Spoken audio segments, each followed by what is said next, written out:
What's going on, Internet, and welcome to the XP Podcast, episode 14, part 2 for Wednesday, June 15th. I'm one of your hosts, Mike Z. Joining me, as always, my co-host, the Birdman himself, Logan B. What's up? What's up, everybody? This time I won't mess up and talk about what I've been doing for the week. Yeah. Again, more showcases. Some of them that I, for some reason, just have never even heard of. Yeah. And a lot of games to talk about, especially some big ones like Call of Duty and, wait, didn't we have another one? What was the other one? We had a lot. There was a lot. Yeah, we have a lot. Okay. Yeah. So we'll get right into it. All right, join us for the second week in a row, ladies and gentlemen, the embodiment of Thor himself, Thor Kage, DJK. What's up? What's up? What's up? Oh, how you been? Not bad. Tired. Long week. Yeah. Ready to get back to gaming again. Yeah, hot. Well, at least, for us in the Midwest. I'm sure there's some Yep. states out there that aren't hot. It is spicy out here right now, for real. What the hell did you just say? I said it is spicy out here. No, I heard you. I just wanted you to repeat it. Anyway, for those of you that don't know or don't remember, this is part 2 of our coverage of Summer Game Fest. Go watch part 1 to hear Logan and I's reaction and reviews of the Xbox and Bethesda Showcase and the Summer Game Fest Showcase. Those are going up live today. If you're hearing this, they're already up. Go watch them, go enjoy them, then come back, listen to the actual show. Like always with the actual show, we start with a question of the week. This week's question I pose to my peers, my audience, whatever you want to call them, my cohorts. What is your favorite showcase of all time? Or, if you're like me and it's really hard to choose just one, a few of your favorites. These can be any PlayStation show, any E3 show, any Xbox show, any, I don't know, what other showcases are out there? Whatever. Logan, take it away. I'm not gonna lie, this is a hard one. The issue is my favorite ones aren't even the better ones. It's probably the worst ones. Well, that doesn't matter. I didn't say what are the best ones. I said what's your favorites. Okay, because like some of my favorites are as much as Cyberpunk was a flop, I gotta say that showcase of having Keanu Reeves come out there and saying, "No, you're the best." That is probably one of my you're talking about showcases. Xbox 2019. Yeah, I loved that showcase. I think it was funny. I like Keanu Reeves, and it was just funny to seeing how excited he was for it, and then just like people, saying like, "Oh, you're the best," and him saying, "No, you're the best," and how much of a meme that's become. And I guess my second favorite, if I had to go right into it, that I can remember the most is the BlizzCon thing where they showed off Diablo Immortal, and the dude walks up and tells him like, "Hey, is this an early April Fool's joke?" Like that entire showcase is probably one of my favorites. Actually, I'd probably say that is probably my favorite because it was just the biggest roast fest of all time to all of them, and I just think it was hilarious. But yeah, that's probably my favorites. I don't really know what my favorite is that's actually good because I mean, I don't remember them as much as like I remember the worst ones for some reason. Well, I mean, the E3, the Xbox E3 2019 is one of the best ones Xbox has ever put out. So, yeah, looking back on it now, the Cyberpunk part of it is kind of cringy, but it's still like it was still endearing and hype when it happened because everybody was in that just fever pitch for Cyberpunk. So, and then everything else that happened, I mean, that was the year that they blew up Xbox Game Pass, where it really became what it is today. That's the year that I guess no, that was the year before when they announced backwards compatibility. Oh yeah, no, backwards compatibility was really awesome. I remember that first one. So that was that 20. It was like 2016 and 2017. No, it was 20. Yeah, it was like 2017 because 2016 was dominated by. No, I definitely PlayStation. think it was 2016. I think it was. I'm pretty sure. I think that maybe they announced they were working on it, but like they didn't actually like start doing things until that 2017 one. Anyway, it doesn't really matter either way. 2019 was a big one. It was a good one. Well, I am excited now. I mean, I know this has nothing to do with Showcase, but I am excited the PlayStation's starting to do that now. Even though I was talking a little crap the last podcast about it, but I am excited that when you told me that they're coming out every 2 weeks, that kind of brings me back to when Xbox started doing backwards compatibility. So I'm really excited to see that they're bringing out stuff. In an hour and a half or however long it takes, you and I will go back and forth on it because it is a topic. Fair. So, my number two, my first two ranked ones, I said that weird. My number one and my number two ranked ones are both PlayStation. So, fanboys coming out of me. Xbox has had some good ones, but they've also had some stinkers. Okay, here, check this out. If you want to talk about stinkers, does anyone remember back in the day when PlayStation 3 was announced? Man. Yes. That shit was awkward. The whole showcase. That shit was very awkward. So that one is probably one of the worst ones of all time. But I still to this day wish we would have gotten that boomerang controller like in some manner just because I want it. I don't know. There's something about that boomerang controller that I always regret it that we never got it. But anyway, all right. My number one is PlayStation E3 2017, sorry. That's when they announced God of War, Spider-Man, Detroit Become Human. Pretty much the entire showcase is one long, just baller showcase where every single game hit. Oh, they also showed Days Gone there. Showcase is incredible. I still go back and watch it from time to time. And then my second runner-up, my runner-up is the PlayStation E3 announcement, a PS4 announcement and reveal at E3, I believe it was, 2013. Mostly because it was just a really cool time to be a PlayStation fan.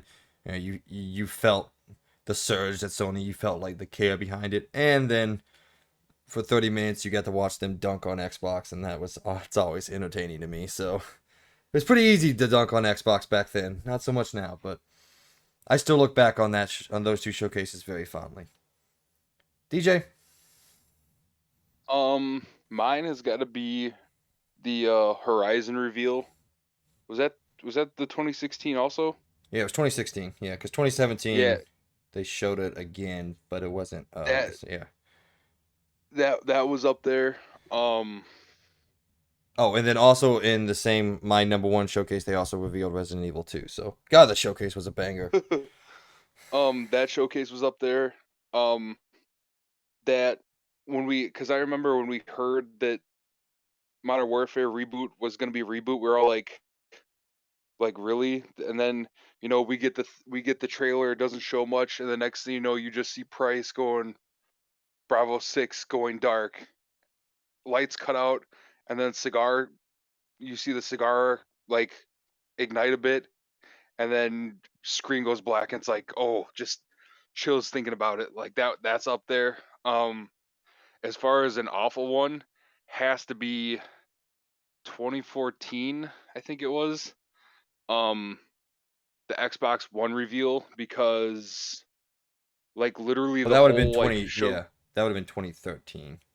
13, yeah. The same one that I was talking about that PlayStation dunked on Xbox for, because it happened a day after Xbox did all the stuff that they didn't like for the Xbox One, and Sony was just like, yeah, we're just gonna make fun of you for 20-30 minutes.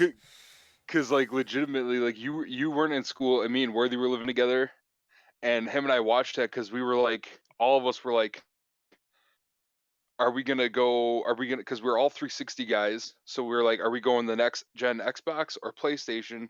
And like it felt like 2 hours of them showing that the Xbox is really going to help you jump from gaming to TV, to watching TV, to watching movies, to watching TV. And it was like, why did we just watch an hour of them telling how awesome it's going to be to use this to watch TV and movies? Like I'm buying this to play games. Like it was just awful. And then to watch Sony the next day be like, you guys know this is a gaming console, right? Like that was like biggest roast of all time.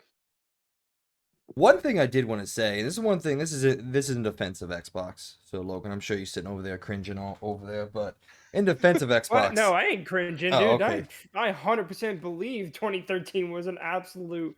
I mean, dude, Xbox One, as much as I like some of the stuff with it, I will never protect that system because it definitely is a failure. It just truly is. But one thing I did want to give it credit for, and one thing that I 100% agree with you. Yeah, I still miss is the. So you used to be able to run like your satellite or your TV thing through the Xbox, and I always miss, like on Sundays I was sitting down and watch football. I turned my satellite on because I still live with my parents. Obviously I don't have satellite now, so I couldn't do this. But you could do picture in picture, so I could put the game up in the top corner. So I could put the football game up in the top corner, and then play a video game all day while I was watching football. I missed that. Now I need 2 screens to be able to do that instead of just one.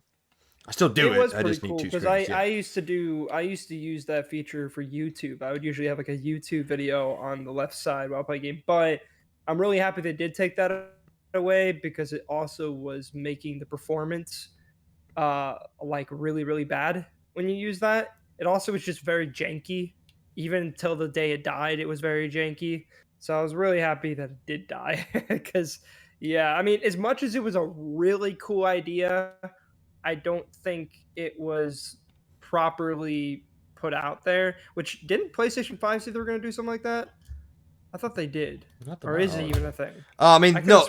So there's picture in picture with the built-in card UI system. So if the developer puts in like walkthroughs, or anything for example, Cyberpunk, they actually went in and built in a bunch of hints and short video walkthroughs if you're struggling with something. Then you can pin that to the corner of your screen. Oh, like Plague Tale actually helped me out a lot when I was doing my platinum run. Is they actually put in, like, for each collectible, they put in like a 15 to 30 second video of each collectible and where it was and how to get to it. So that helped me out a lot while playing that game. I just pull up the card, watch the video, and then repeat. So the card system's pretty cool. It's just underutilized, and yeah, a lot of times really like the card system a lot. I hope. What's up? No, I was just gonna say a lot of times it's kind of eye rolly, but there are some cool things that happen in it. I think it works well with open world games or games with a lot of activities, a lot more than other games other than that, basically. Because I feel like where I truly love the card system, and I know we're kind of going way off topic right now. I was just trying to basically say is like I like especially with Miles Morales, where literally you're like, okay, there's an activity all the way across the map. You don't want to go all the way across the map just to go to that activity. You could just go to the card system, hit jump to this action or resume this activity, and you literally just do that and it jump you right to it. And I really like that. And I like that there's a good portion of games that use that. I mean, Elden Ring doesn't use it at all, which I kind of wish they did. It would be really cool if they would have done something with the that, but it's up to the developers to use it. It's not up to like PlayStation to go in and build anything. Yeah. Like that.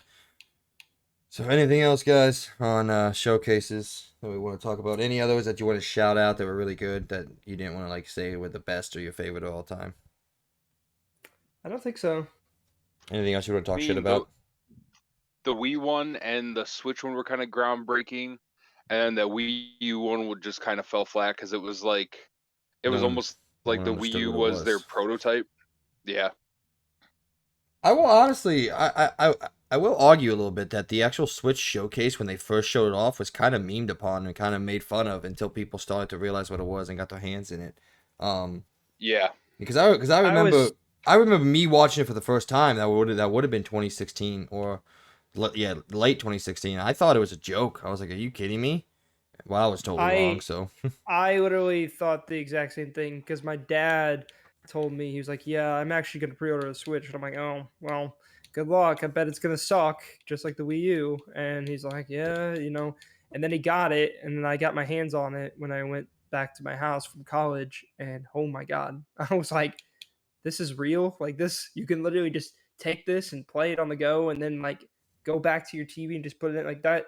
Still blows my mind today because no other thing does that.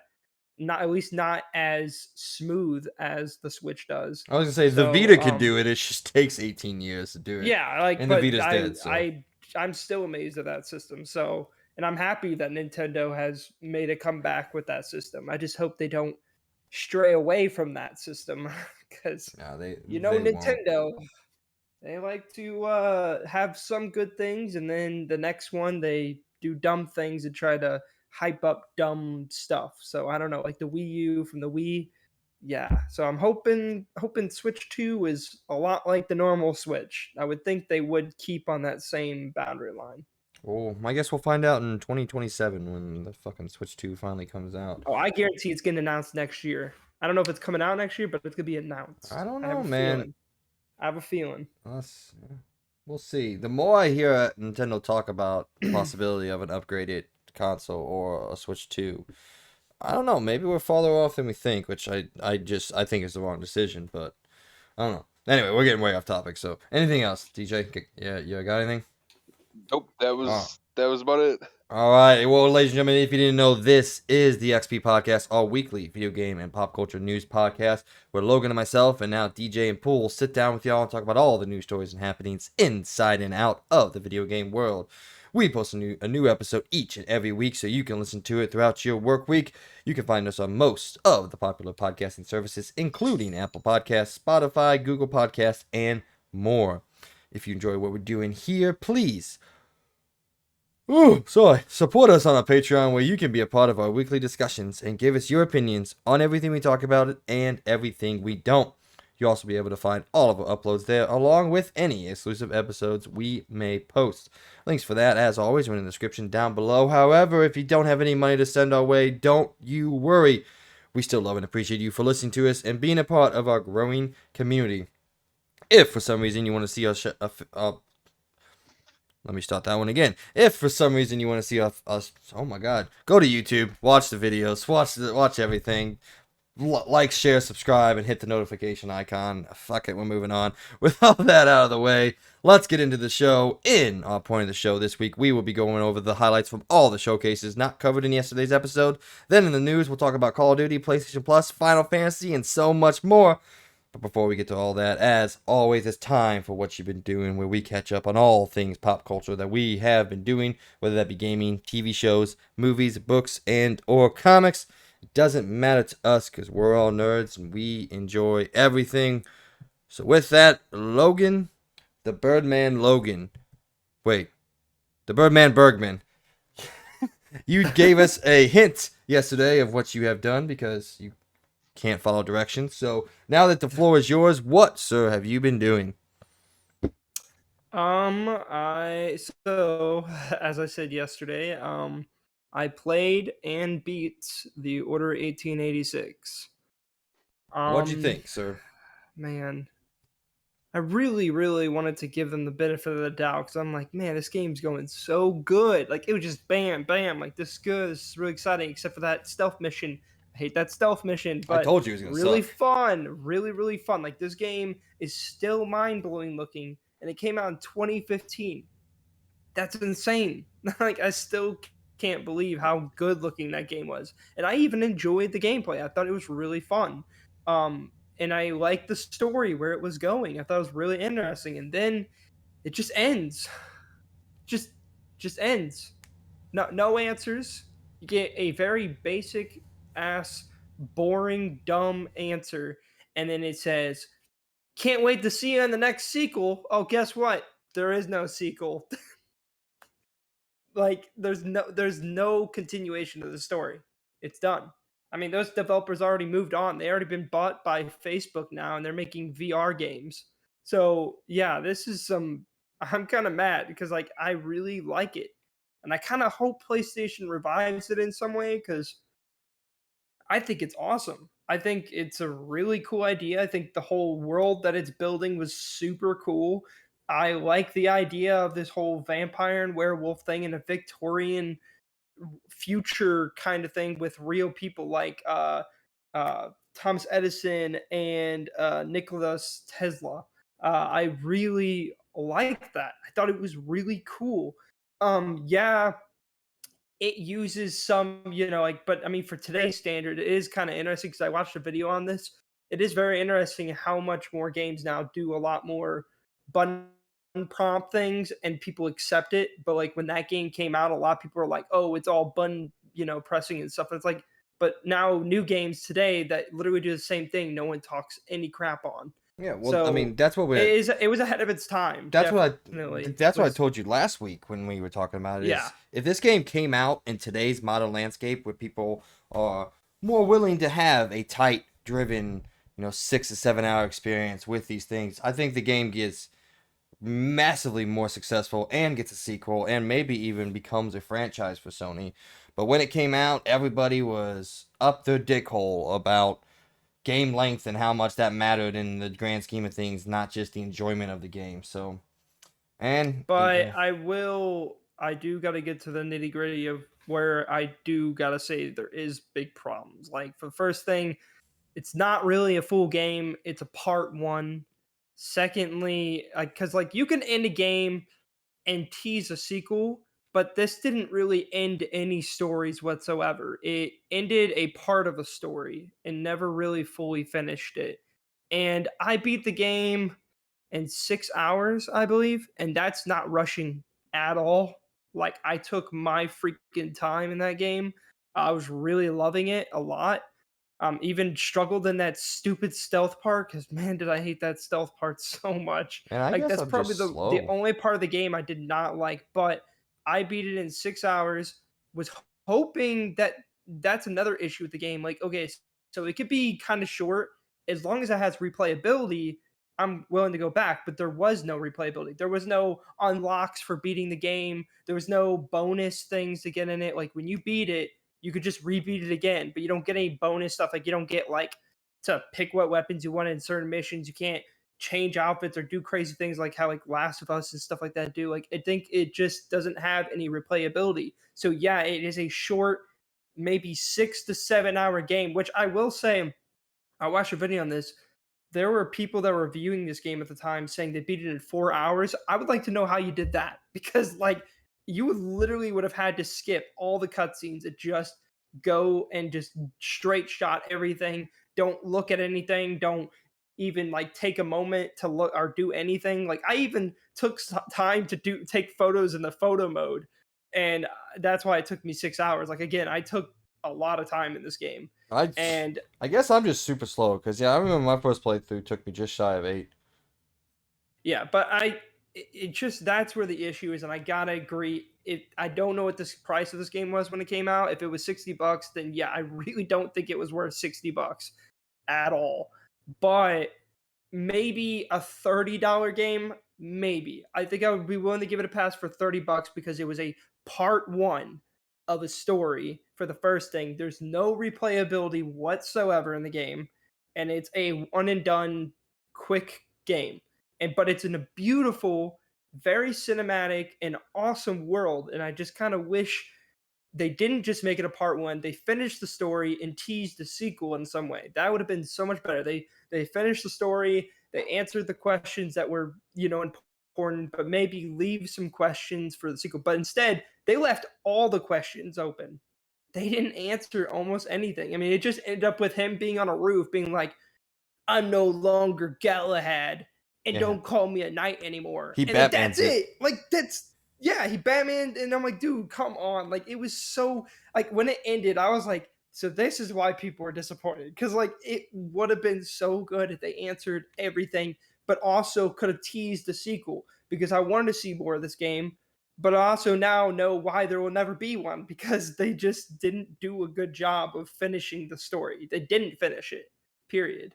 So yeah, that kind of sucked. But it kind of, I still kind of want them to try again. I just want to see more of it, and maybe they can have another studio take over for it, and maybe they can make something better out of it. I don't know, but I want to see more. I think it's super cool. I loved the style of that game. It was so good. I hate to break it to you. I would be willing to bet the very limited amounts of funds I have in my bank account, all of it, that we will never see another The Order game. I know we probably won't. I gotta say I did enjoy myself mostly until the end, and that stealth mission, even though it sucked, I didn't hate it. I still was enjoying myself, and yeah, it just I just kind of wish they didn't do what they did. But, I guess, you live and learn. Hopefully something like that will come to fruition some point of our lives. I don't know. I would like to see something like that again. I think it was really cool. But yeah, other than that, started playing Final Fantasy VII. Didn't get far at all. I'm very hesitant on it right now. I played like two. Well, by the way, for first thing, the upgrade path to get that game to the PS5 version was the most annoying process I think I've ever dealt with to upgrade a game. So I finally got it upgraded. Took me literally way too long, in my opinion. It was just really annoying. It kept saying online to just go to the store and find it, but it wasn't doing that for me. And there's like 15 different versions of Final Fantasy VII on there. There's the PS4 this one, but then there's the PS5 this one, but they're the same one, just different name. It was just stupid. It was really annoying. But that's not anything to deal with the game. It was just kind of sucked the upgrade process for that game. But I started playing it, and I'm not gonna lie, the intro is kind of boring. I know that probably hurts your feelings, but I really felt like it was so boring. I don't like all the characters were just like, you're a soldier. You're a soldier. You're a soldier. It's like, okay, we get it. Cloud was a soldier. We get it. I understand he was a soldier. Like, I don't care. I don't care. But yeah, I don't know. I'm gonna give it a couple hours, but if I don't get through it, I mean, I'm not gonna lie, I don't know. I also wasn't really like thoroughly enjoying the gameplay as much as I thought I would. So I'm very hesitant on it. I'm gonna still keep playing it. I'm not gonna just stop here. I'm gonna keep playing. But yeah, I'm not sure what to think of that game so far. But yeah. I did end up getting that Road 96 game too, by the way. I've been playing that. I beat the first playthrough of it. I thought it was pretty cool. And I think that's about it for this week. Yeah. I think that's all I've done. I don't think I really watched many things.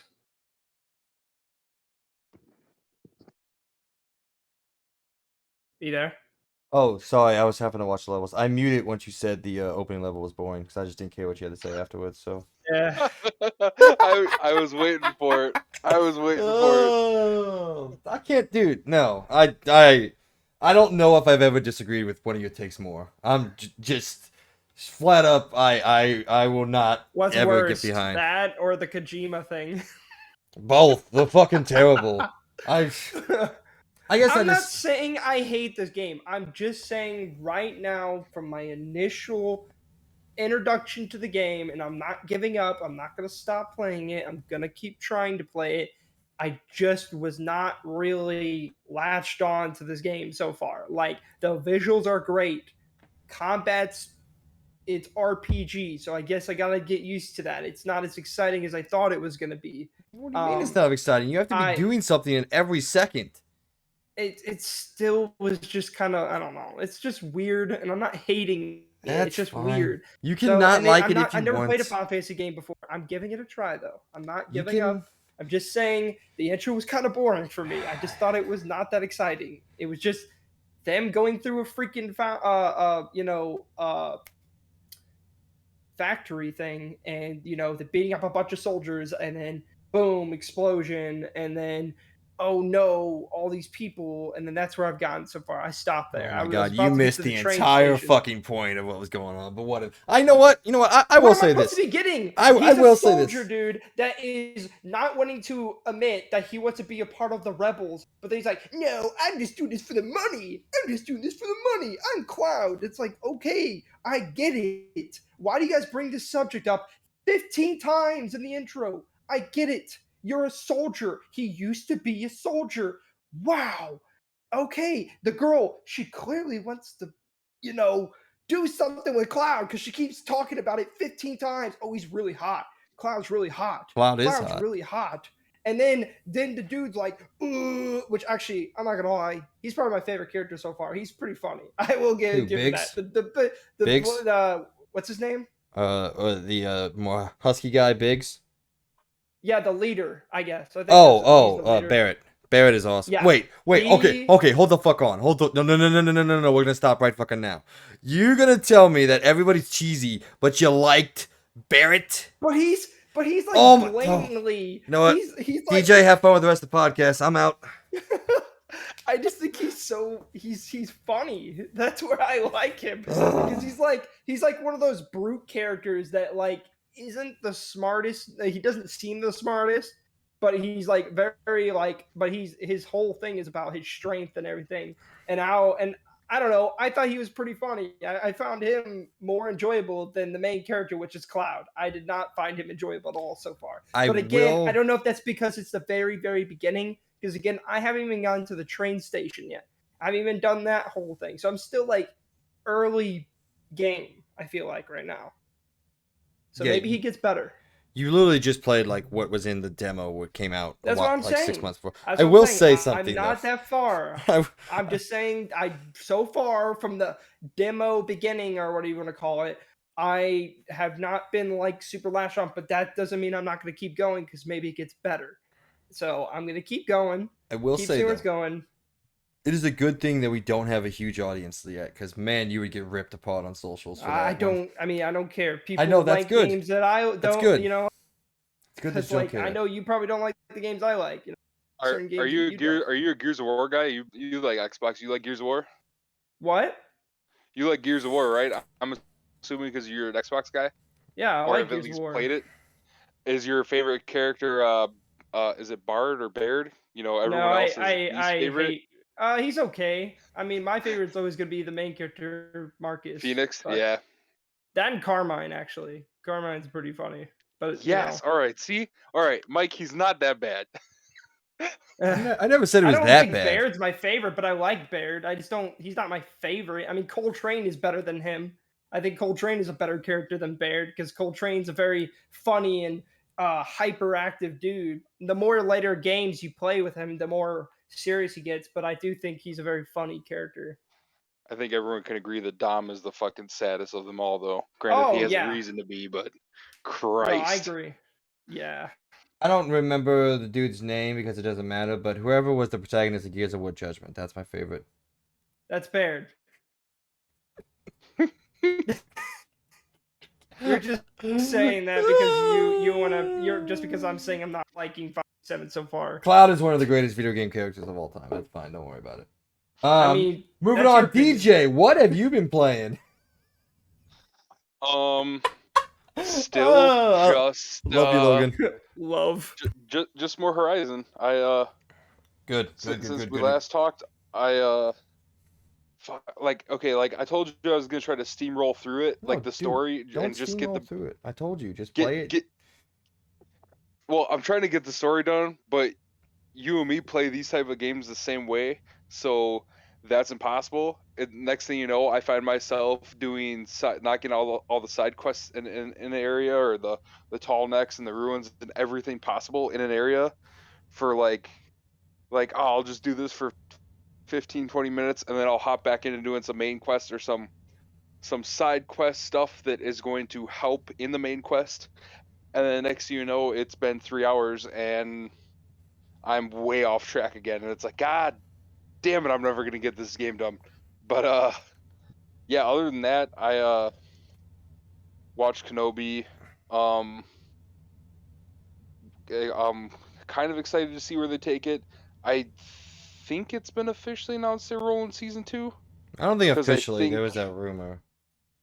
I think the rumor is gaining more steam, but I think that's mostly because people are just very, very all on the same page with, you guys had 6 episodes to cover, potentially do an hour-and-a-half episode and cover 20 years of in-between time. So you could have done, an episode is a couple years after episode 3. Part 2 is, 5 years after episode 3, 8 years, 11 years, 10 years, and then it had episode 6, and kind of how it ended with his storyline in Rebels, or with Maul's storyline in Rebels, and gone that way, and bled perfectly into, and it was like they decided, nope, we're gonna go halfway between that. Age some people 10 years, age some people a month and a half, and then do a 2-month window of Obi-Wan's life, and then call it good. And it's like, what the hell are you guys doing? Saw that Miss Marvel came out. Haven't had a chance. We threw my wife's baby shower for my wife Sunday. So my Friday night was running around getting stuff for that. All day Saturday was getting stuff ready for that, and then finding out that my Pokemon deck is not quite where I need it to be to knock out any deck I take. So that was kind of like fun but also horrific. And then Sunday was the baby shower, so I literally haven't had time to do anything. So I'm hoping maybe tonight, if we can get this done decently fast, or the rest of the week I'll probably be up here knocking out more Horizon, hopefully getting that done before I move on to any other games. Like I said, take your time, man. It's already been 4 months, so I'm not too worried about it. Yeah. Okay, question for you. This shouldn't be spoilery. You're supposed to go back to to the one cauldron where you fight people. Or I guess the antagonist. You're supposed to go back there to help one of your people for a side quest. Where the hell is that place? Because I don't remember. Oh, yeah, to help the well, how do I say this without spoiling anything? The flower hat people. Is that what you're talking about? It's over there. No, I'm saying to help out the flower hat people, right? No. This is to help one of your companions. They got injured, and he tells you that there's technology in, I think it's in a cauldron, where you were trying to do some of the main storyline of the game, and you fought sort of the overarching antagonist of the game, like the first huge boss battle. It should be down towards the desert area, but dude, it should just give you a map marker. See, I tried to figure out which side quest this is. I'll message you after so that Okay. I can say shit spoilery and not have to. Well, that way I can actually boot up Horizon and go through my quest log. Once you tell me the name of the quest, I can go through the quest log. Yeah. So, yeah. Anyway, anything else? No, that's pretty much it. It's trying to get that done. Trying to figure out where the hell to sell some of my bulk Pokemon and bulk Magic, because apparently nobody wants to buy it anymore. So. Alright, well, moving on to myself, I guess. I've been fairly busy with just Summer Game Fest in general, so, and then this weekend it says I had a wedding to go to, so I was out and about, and then we immediately came home and started recording episodes on Summer Game Fest, so I haven't got a chance to play too much, but I did download the PS5 version of Resident Evil 3. So Peyton and I will finish that up probably within a day or two. I think I'm like 3.5 hours in, which means I'm like right at the end of the game. So which is sad, but it is what it is. So then I booted it up, downloaded a couple games off PlayStation Plus, newly launched. We'll talk about that in a bit. Download Ape Escape, download Siphon Filter, download Tekken. And then I was going through just some of the catalogs earlier today of some of the more modern games and seeing if there's anything that I want to knock out while I'm not busy. But that's it on gaming. Let's see. Oh yeah, no. So Cyberpunk. I'm pulling a Logan on this one, DJ. All right, and what I mean by that is I'm at the very last mission. I'm at the very last mission, and I haven't played it in like over a week. So. I don't know. I'll finish it, I guess. And then on TVs, I have not watched Obi-Wan yet. I'm waiting till I guess I feel like it. But I did go through and watch the new Miss Marvel. we'll talk about that in a bit as well. Spoiler alert. I like it. So spoiler alert for that. But other than that, yeah, nothing. Just trying to keep up with all the games news, and that's it. Anything else? Anyone else got anything? Pretty boring week for me, at least, in terms of what I've actually been doing. Anything else anyone's got? Logan, have you watched anything? Nope, I have not watched anything. You haven't watched the new Obi-Wan or Miss Marvel or anything? Oh, I mean, I guess that was last week, wasn't it? I keep forgetting what episode came out. I did watch the newest episode of Obi-Wan, yeah. Okay. I have not watched it yet, but I heard a lot of people were disappointed by it, so. It was okay, you know? But yeah, that's all I have to say about it. Okay. Well, ladies and gentlemen, that was what you've been doing. Short week this week. We apologize for that, but sometimes we get busy, so nothing we can do about that. Going on now to the point of the show, which is all about the showcases that we have not talked about. So pretty much everything outside of the main two, that being Xbox and Bethesda and Summer Game Fest. If you want to hear our opinions on that, or at least Logan and I's opinions on that, please go check out part 1 of episode 14, this episode, to hear a long 2.5 hour in-depth discussion about those two showcases. Real quick before we get into the new stuff, DJ, sum up your impressions of, very quickly by the way, of those two big showcases, since we didn't get a chance to talk to you last night. I kind of skipped them because I was more worried about doing these ones today. Fair enough. What was even in Bethesda's? I thought I saw some stuff from it, but I don't really. Go back and watch Xbox's and Bethesda's because it's good. You don't need to watch Summer Game Fest. Okay. It's not good. Okay. But there is Last of Us Part 1. The remake got announced during Summer Game Fest. Yeah, I should probably play it maybe finally. So yeah, you should. We'll see. One of the best games of all time. You should probably play it. Yeah, and in the best way possible. Is this one that Logan agrees with you or disagrees with you with? So I know who I'm going to be shitting on once I get it. Oh, Pod 1 is, well, I guess he hasn't beat any of them, so his opinion is null and void. But I don't even think he's listening right now. I think he's gone. What? Oh, there he is. There he is. He's back in it. I stopped listening. Okay, fair enough. But yes, part 1 is almost universally regarded as a masterclass in video game. Part 2 is wrongly accused of being a bad game. Okay.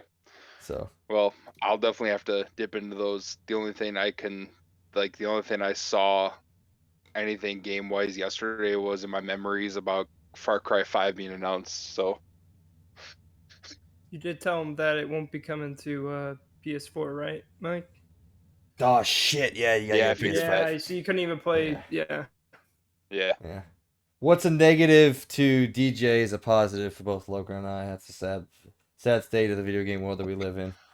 All right, well now. Well, hopefully I can take the time to get a PS5 eventually. So. Yeah, let's hope.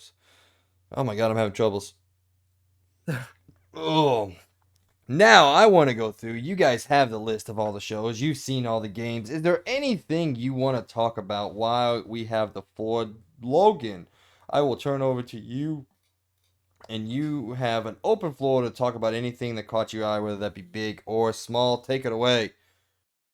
Oh, are we talking about the Capcom? We're talking about all of it. I just put them all in here. We're not really going in order or anything. I just put them all in here. I wrote them in order, so I figured that's what you guys were doing too. So what I said yesterday to Mike before we even started recording, my thing, and it's not really that big of a deal, but I said I would never play the new Resident Evil games because I didn't like that they were in first-person mode. Well, the new Resident Evil 8 is actually getting an update where you can play the full game in third person now, which I think is pretty dang awesome, actually. So I might actually be tempted to try it out now. I think that's probably the most exciting thing I remember, to be honest, other than there was one cool game, Devolver Digital showcase that looks really cool called it's like Angry Foot. I think that's what it was called. Angerfoot, yeah, I have. Angerfoot. That looked really fun. That actually looked really fun. So, and I love Devolver Digital showcase in general. I love that they just kind of make it like they kind of make fun of other ones. They're like, oh, it's all about the countdown. It's all about the countdown. It's just, Oh and I'm yeah, like, it's the perfect. name of it was Devolver Digital Marketing Countdown to Marketing. Yes, I love it. It was really good. I'm not gonna lie, don't remember the rest of the showcases that well though. That's fair I enough. don't There's a really. I lot. don't think I've seen most of these. I only seen Devolver Digital and Capcom. I didn't even know the PC gamer showcase was a thing either. So I didn't see any of those. You want me to dip in? I didn't really care about Capcom. I kind of glanced through the PC gamer. I really only cared about the Warhammer game because I think it said that's like a decade or two in the making. So that looks like it's gonna be first person with like, or third person. I forget what it said, and FPS and melee and all kinds of greatness. So that'll be awesome.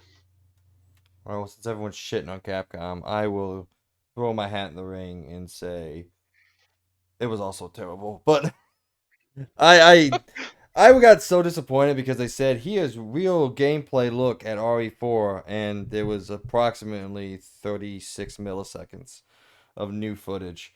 But it doesn't matter. It's still good. I did want to throw it over to Logan because they showed a pretty in-depth look at a game that he was initially excited for when we went over it when it was announced in the State of Play, and that is Dino Crisis. I mean, Exo Primal.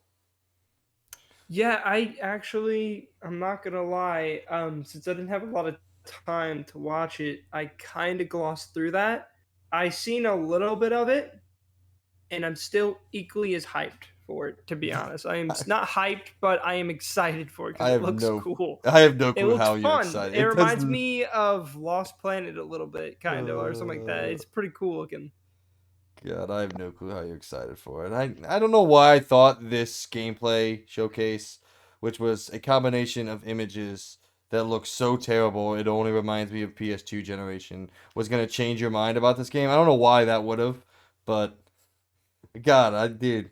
I'm sorry. I know this is a co-op game. You probably want to ask me to play. I'm not playing this game with you. I'm not No, spending no, I money wasn't on this game. expecting you to. I already knew Yeah. you. I'm not gonna spend money on it either. It's probably one of those games I wait for sale, but or just see how it is when it comes out. I'm just more interested to see more about it, but it's probably not gonna be one of those games I buy day one. So That's good. So none of you guys watched the Future Game Show because Future Game Show really is one of the bigger, if not the biggest one, out of this collection of games, other than Devolver Digital. But Devolver Digital is always just fun and And crazy and entertaining. There's a reason can I why I add on watch to them. the Devolver stuff because I Yeah, there's a few games there that I were absolutely. Yeah. just dope to me. We're just So sitting here talking, man. That's all we're doing. that Cult of the Lamb um Looks looks great. kind of quirky, looks great. I I might get it. I also might be wait for a sale. That Angerfoot, it was like they said people still really like the Doom games, like the old G ones, and then we're like, yeah, let's make it where you're just booting down doors, and it almost like it poked fun of the She-Hulk CGI, so that was dope. Um, that Plucky Squire game, like the trailer for that made me want to get it like day one. Um, and then that Skate story, that looked interesting. I think it's more just because EA's really taken their sweet goddamn time making Skate 4, and we already have Tony Hawk's Pro Skater remake, so I was like, it looks cool, but yeah, I really didn't. Other than that, like that Card Shark one was like a weird, like did you guys made a card game with a story to it? Like that was kind of weird to me, but other than that, like the Devolver one overall, like that was a cool little showcase. Future Games had so much to it though. Holy Yeah, I mean, cow. dude, you got Nightingale. Nightingale comes from ex BioWare developers, coming to PC late this year. That looked awesome. You had one for Logan, Bright Memory Infinite. We've talked about that on the show. That one's being developed originally. The first one was developed by a single guy in Unreal Engine. Now this one's being developed by a bigger team. That's a game that Logan and I have talked about Okay, before. I saw that one. That one looked interesting. Trying to see my Outpost look kind of cool because it kind of made it seem like it's set up perfectly for how we usually play Call of Duty Zombies, where it's like get ourselves all set up, get a little area built up, and then just pound waves until we're bored. So that one looked kind of cool. That Nightingale looked like, I saw that and I was like, hell yes. Then there's some of them like that Tray Racers. I was like, what the hell is this? That looked kind of like a waste of time. Did you guys see the thing for that game Die by the Blade? No, I've not. Tell me about it. Okay, so that was it honestly looked like different types of swords and different styles of sword fighting. Do you guys remember that show The Greatest Warrior on Spike TV? Yeah. Okay, so they had a game for that was like you pick your warrior, you give them, I think it was one or two of their like 4 weapons, and then it was basically just stand there and beat the shit out of each other. This kind of seemed like that. It definitely looked like it needs tweaking. It was still a little blocky in the gameplay they showed. So that was okay. Then that same little montage that went for that had 2 games that looked also very Doom-like, Scathe and Robobeat. And Robobeat looked like somebody was like, "What if I could play Beat Saber at the same time I played Doom?" And like, I don't know how I feel about it. It looks like something that would like both of them look kind of like something that'd be fun to kill time between major titles, or this huge lull that we're in right now with like next to no games releasing, or at least new games releasing until the end of the year. Like, it looks like a couple fun games from that one to kill time with. I wanted to shout out to Alteranium Shift, or Altarium Shift, however you say. Anyway, it's a retro inspired RPG, very akin to older Final Fantasy games or older games in the Squaresoft repertoire, and I love these games. I think they're great. I mean, games I grew up on, games I learned to love gaming in. So anytime a new one comes out that catches my eye, I like it. And this one's really, really good looking art style and some interesting looking character design. So I might give it a check out later. I think it comes out in August or September. I don't know. We'll see what I'm doing. So anything, Logan, you've been oddly quiet over there. I thought we were just talking about our favorite stuff. I already went through everything that I really knew because I haven't really watched the other showcases. Oh man, you know. All right, then let me crack into this then. There's, I thought we were gonna go through each one. I mean, I can kind of, because I wrote especially for future games, I wrote quite a little, like not a huge, but a quick little like 5-10 second thing for each one that I found cool, or at least for some of them. There's another one called Morbid Metal. It kind of like, the vibe I got from it was somebody saw how good the 2 Horizon games have done and how good the Jedi Fallen Order was, and I think it said you're basically a handful of these different robot guys, and you're jumping back and forth, and like one of them looked very samurai, another one looked more ninja-esque, and that looked kind of dope. One of the duds was Turbo Golf Racing. It literally looked like Rocket League but with golf, so I don't care. Another one, American Arcadia. It was described as Truman Show, the movie, but as a game, and you kind of figuring that out around you, or figuring out a way to escape it. There's like 5 different simulators on this. Alaskan Trucker Simulator, which it's like, that couldn't have just been a DLC for Truck Driving Simulator. Okay, hold on. Speaking of simulator, I want to cut in real quick. It's something that was shown off during Summer Game Fest. Real quick, going back to, I believe it was 2014. Do you remember the Dead Island 2 trailer with the guy running along the pier with the cool music and all the zombie apocalypse happening behind him? Oh yeah, he's got like headphones in or whatever. Yeah. Okay. Right? So if you remember that, go watch whenever we have a lull or a break in here. Go watch Goat Simulator 3 trailer. Just do it. There's a third one? Well, there is now. That's been one of my favorite free games I've gotten from PlayStation. Okay, well, go watch Goat Simulator 3 trailer because you won't be disappointed by that one. Well, I bring that up because this Mac that we have is like 10 years old, and I don't have another working computer right now. What else? There was the Entropy Center, which, to me that looks dope because it's like solving puzzles, but you get to use like almost like a portal gun to go back in time or back and forth in time to solve these puzzles. And I figured, since we will in all likelihood never get Portal 3, that will just kind of hopefully fill the void on that.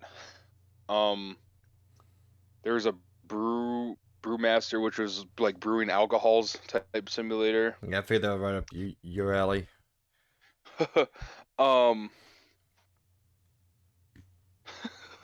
What?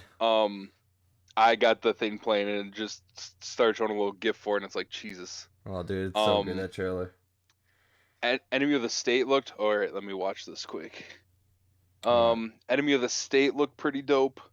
That looked like the golden era of the mob based like GTA, and I saw a trailer and some gameplay for it, and that looked just awesome. Instead of like trying to follow the minimap around, it'll throw up little stop signs to point you which way to go. Yeah, I mean, I saw this and I was like, oh, that looks really cool. It's a cinematic trailer. Then it says coming in mid 2024. I'm like, well, that's a ways away. I'm going to forget about that by the time it comes out. Yeah, unless they can really... Oh, that goat just yeeted the hell out of those people. Such good. So good. Whoops. What else we got here? Whoops. Yeah, that Bright Memory Infinite, I was intrigued. I'd want to see more. That game, I feel like that game was supposed to come out like over a year ago. It's pretty insane how long that's been delayed. It's been on PC for over a year now, but I'm hoping it comes soon because I don't know if you've seen the demo or anything. It's pretty cool. I saw part of it. I want to see more, and then I saw what you're saying, where it was like, oh, it was supposed to be out a hot minute ago, and it's like, well, maybe they're just doing tweaks to make it run smooth. Yeah, possibly. I guess it is a small team, so yeah, probably. Yeah. Another VR horror game, Do Not Open, which title alone kind of makes me want to get it. What else? I want to point out a game that has keywords in it that Logan has one keyword in it that Logan would like, and another keyword in it that Logan fucking despises, and it's a hybrid of those two things. So it's called Last Faith, a gothic horror. I was just about to say it. Metrovania, Souls-like hybrid that gives. Dang it! It gives a pixely Bloodborne vibe. This game actually looks pretty cool. I love Metrovania. See, I'm the exact opposite of you, Logan. I hear Metrovania, I'm like, all right. Here's Souls-like, I'm like, see ya, gotta go. Don't want that. Where is this at? What showcase did they show this that one at? Was Future Games Future Show. Games. Future Gaming Show? It's called The Last Faith. Since this has turned Sounds familiar. This has turned from a discussion to a catch-up on information segment of the show, but that's okay, I don't care. Because I didn't even know half these shows were going on, because I would go on YouTube, and that was the best way to know what was going on, and I feel like I missed all these shows. Anyways, I felt like I watched a lot of them, yeah. So I don't know. Well, that's what I think you and I were talking about last year, is there's just so much shit, because we also had Summer Game Fest and E3 last year. So we had both of these things going on at the same time, and it was just too much. And there was a lot this year. I mean, obviously, like the Freedom Game Showcase, and I don't really think that's necessary. Those are a lot of smaller games, but maybe there's one or two things in there that would catch someone's eye, or would catch. None of it really caught my eye, but you know what I'm saying. Like, maybe there's something in there for somebody. But I think the big two really are Devolver Digital and Future Game Shows.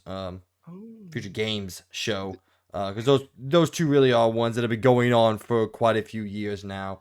Freedom, this was the first time I've ever seen them do anything, and the Guerrilla Collective is always just like a 4-hour show, and I'm never watching all of it because there's just so much small stuff that happens in there. But it is a pretty big showcase overall, but it's just always so long that I ain't watching it. So. Oh yeah. Future Games did a good job with keywords though, like trying to pull people in for stuff. Oh yeah. Like for sure. Yeah, as I say, that's what I'm saying. Like I watched the Future Games one, and I watched Devolver, and then obviously I watched Capcom last night. Oh, and I watched Assassin's Creed today. You guys know about that one? Though. Yeah, I saw that and I was like, yeah, I'll no, let it Mike does. tell me it was a waste of time. But I was about to say I have been trying out that Saints Row Boss Factory thing, by the way. Oh, you finally downloaded it? Yeah. Dude, it is insane what people are creating on here. Yeah, like that's cool. I didn't actually expect that good of stuff to be created on here. Why not? Well, no, I mean it's just like some of them actually look really, really close to their counterparts that they're trying to create. It's pretty insane. That's cool. I mean, I've always liked to see what other people can create in character creators because I'm terrible at it. But like, there's okay, I'm gonna reveal something that I did. This isn't the most flattering thing, but I went back recently before this podcast started, so late last year, and I went to start Mass Effect Andromeda again. Which, by the way, I didn't make it very far, but I wanted an attractive character. So all I did was I searched up attractive male Mass Effect Andromeda character, and then I proceeded to spend the next 2 hours trying to pick out which attractive male character I wanted to replicate in game. So it's a cool little side outcrop of the video game industry that exists. That there's people that spend hours upon hours upon hours creating the perfect character, where me, I normally hit the random button and then fix some things like the hair that don't look right. So I'm guilty of it. Same with like spending too much time. Same like was it Black Ops 2 or 3 had the make your own like basically your own like a logo editor, and I spent like that one night, it had to have been 3.5, 4 hours making the Pink Floyd Dark Side of the Moon album cover, but it was with Batman and Superman because that movie had just been announced, I think it was, or something like that. So like I was so stoked, and like the way they kind of painted the picture before somewhat, well, not somewhat, before tragically failing us and making a movie. But like I spent way too long, instead of playing Call of Duty, making a logo for Call of Duty that most people probably would have never seen. Logan, what's up? So you were talking about the character creator, and then I kind of stole the conversation, so I was turning it back to you. Oh, I figured it was never going to come back to me, so okay. I'll always bring it back around to you, buddy. Fuck no. I've actually been messing with this the entire time we've been talking, because I've just been looking through and seeing what people have been creating. Good. And I just came across literally someone making The Rock, the Dwayne Johnson, and it actually looks like literally this person must have spent literally hours upon hours making this, because it looks one for one like The Rock. I might send a picture to you of it. It's pretty insane. Yeah, cool. Send me a picture. But also, I wanna interject and tell you how the way you just said his name disturbed me on a molecular level. Rock the Dwayne Johnson. It hurt me. I was like, wait, what? Dwayne Johnson. The Rock the Dwayne. First of all, you say Dwayne the Rock what's Johnson. All of his nicknames? He has a lot. He has so the many. Jabroni beating. Weird. The jabroni beating. Hair raising, eyebrow raising, people's champ, The Rock. Oh, that hurts so much. It's so good. Summer Game Fest. Still. Tell me you're an Attitude Era fan without telling me you're an Attitude Era fan. Goodness. There was a Mythbusters game announced. Wait, what? Yeah. Really? And it was under ones to watch montage. That was the only thing that popped out on me for that one. A game that tripped me up keyword wise was Tinykin, because it said it was Pikmin-esque, and because me, much like most of the Nintendo, or at least the Pikmin community, are dying because we'll probably never get goddamn Pikmin 4. Wait, hold on. Apparently there's been a Mythbusters game. It's called Mythbusters the Game Crazy Experiment Simulator. It came out in 2020. Oh, okay. So maybe this was just more for that. I have no clue. Okay. Um, there was an airport simulator, which like I really don't like. If it's unless I can be a TSA person and fuck up someone in security, I don't care. Because we already have like airplane flying simulator, so like why do I need it? What was is this going to be like in 20 like in the middle of lockdown when that simulator came out that like was like sitting on a plane for their duration of a flight? Like you could take a flight from um Australia to LA, and it literally was just you could look around the plane, get up and go to the bathroom, and like be annoyed by people around you and stuff. I think it might have even been had a VR port, and it was like when I saw that, I was like, who's that desperate to be on a plane again that they're going to sit in a simulator for it? But I mean, people will play just about anything, I guess. So I'll tell you, I flew on a plane in January. Shit's still boring. there's also Pal World, which looked like a survival version of a Pokemon game. So that might be interesting. Speaking of Pokemon games, I'm sure you're aware of this being the Pokemon guy. But have you ever heard of Temtem? Temtem. Temtem, It sounds Tem. familiar. You should because it is literally Pokemon. It's a clone Okay, of Pokemon. Look it up, yeah. okay, and with that too, like, I mean, I don't know how you guys feel about the ROMs, but some ROMs that people have spent hours making are out of control at this point. Oh, okay, I have seen this. That's been on my list since I saw a thing for it because it gave me Pokemon vibes, and Or it should. this one might be out of left field for you guys. Have either of you played Viva Pinata on Xbox 360? Fuck yeah, I have. I have, yes. Yeah, because it came with the Most controller. So it was like free. oh, Why not? and I still have I have like well, it's not a steel book, but it's like a collector's edition, and the game case looks like a giant ass pinata.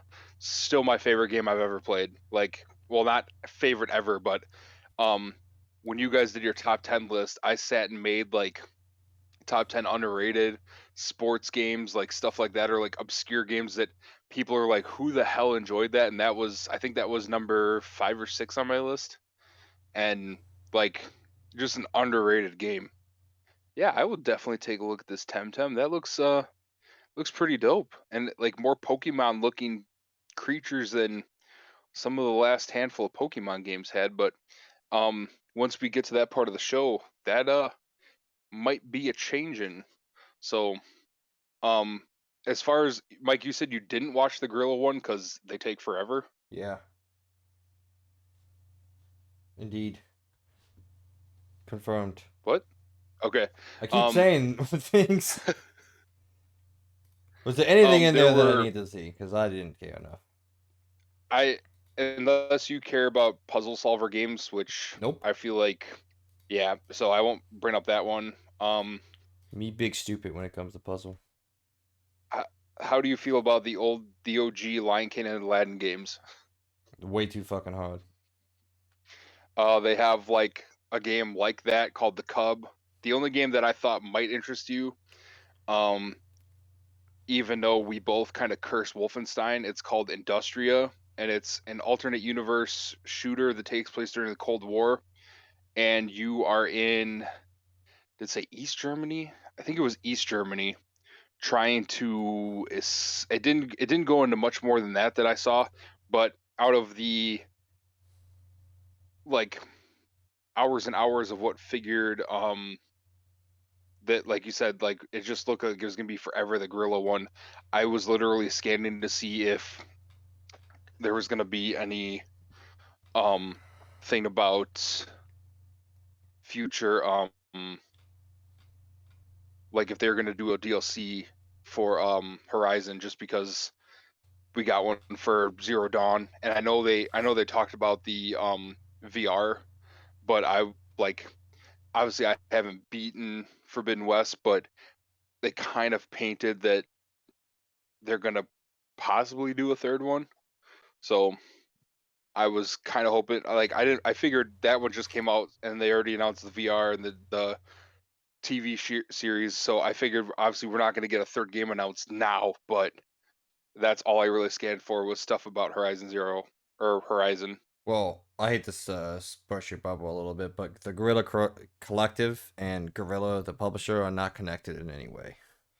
Okay, see, Yeah. I didn't think that. No, I wasn't sure. I was like, let's scan through just to be safe, but like, don't get your hopes up because they're probably totally different. Because I felt like that was going to be more at like you said, that's a main Sony title right now, so that's probably going to that won't come probably for a year or two, and then it'll be like a Sony like quick little like boom, there you go, and then we'll get more about it when it's closer to releasing. So yeah, I'm expecting, but we'll get Horizon DLC in 4 or so months. It's about the time frame because you remember Frozen Wilds was released almost a year after the game came out, so I'm expecting we'll get DLC announcement here in 4 to 5 months ish and come out maybe January, February next year to fill a gap if Sony has one.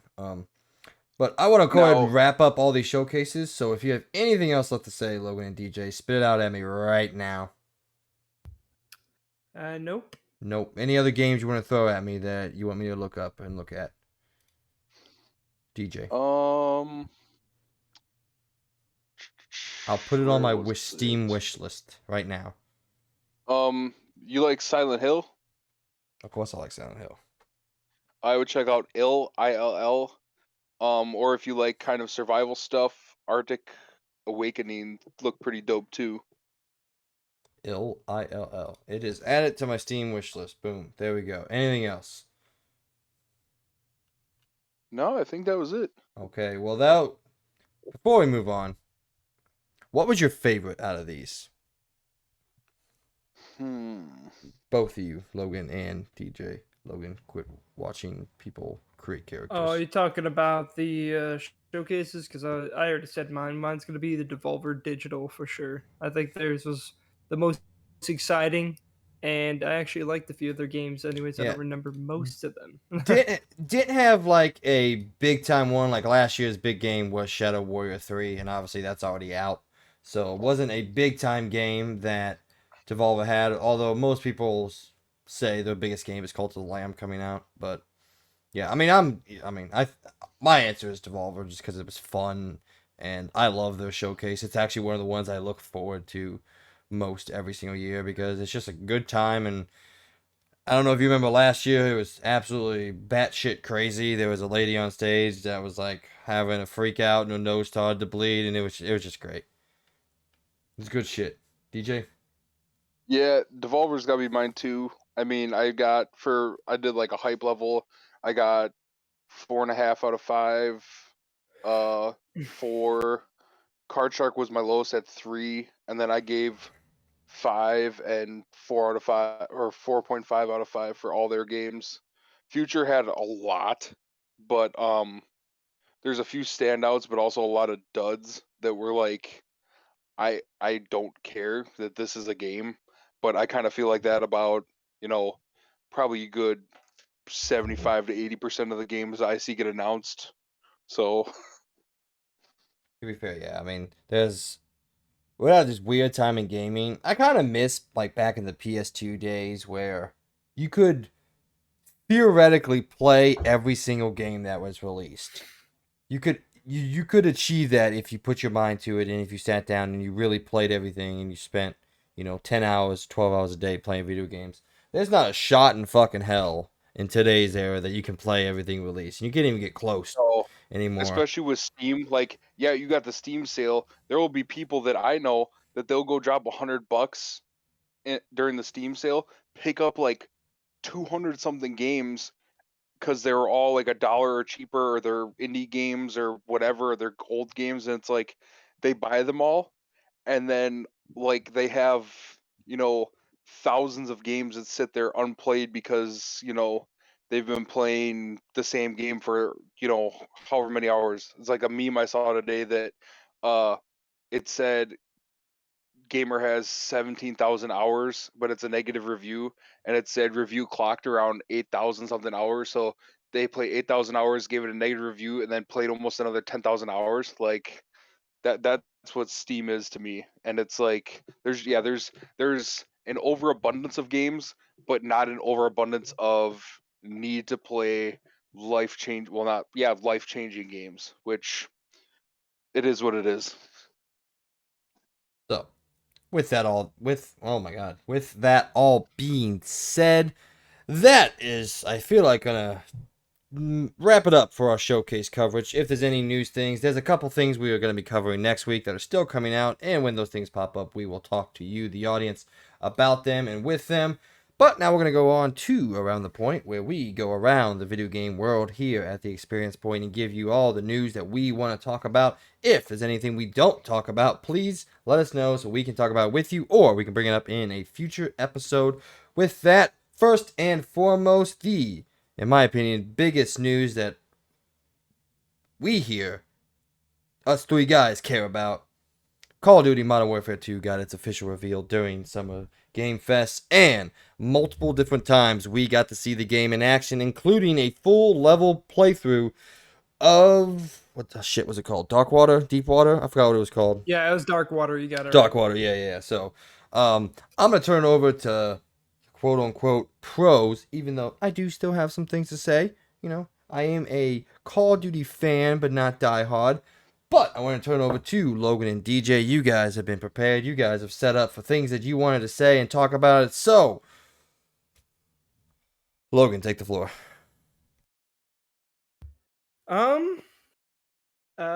So to summarize real quick, and I'll have a deeper talk. This is Modern Warfare 2019, but with a new coat of paint. But I think they did update a good amount, though. It still looks like Modern Warfare 2019, but the lighting is definitely big time improved. Their big new thing that they've been talking about a lot is water simulation. They are definitely making water a big part of this game, especially in multiplayer maps. Now you're going to be able to go underwater and stuff, which kind of was already in another Call of Duty called Black Ops 3 in that. But it's still a big deal. It looks really, really good. And I think the weather effects looked phenomenal. And I think they did also update the sound effects for the guns. The shotgun has a lot more boom to it than I ever remembered in 2019.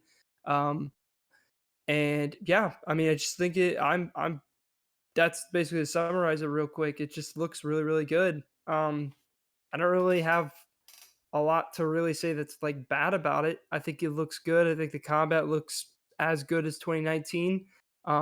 For they didn't showcase any of the new stuff that I heard that's coming in multiplayer. So I guess my biggest excitement now is just to see what they do with multiplayer. I figured the campaign was going to look cool. I don't think there's a single Call of Duty other than Vanguard that I have felt like the campaign looked boring. So, yeah. Yeah, What I about you, thought DJ? I same.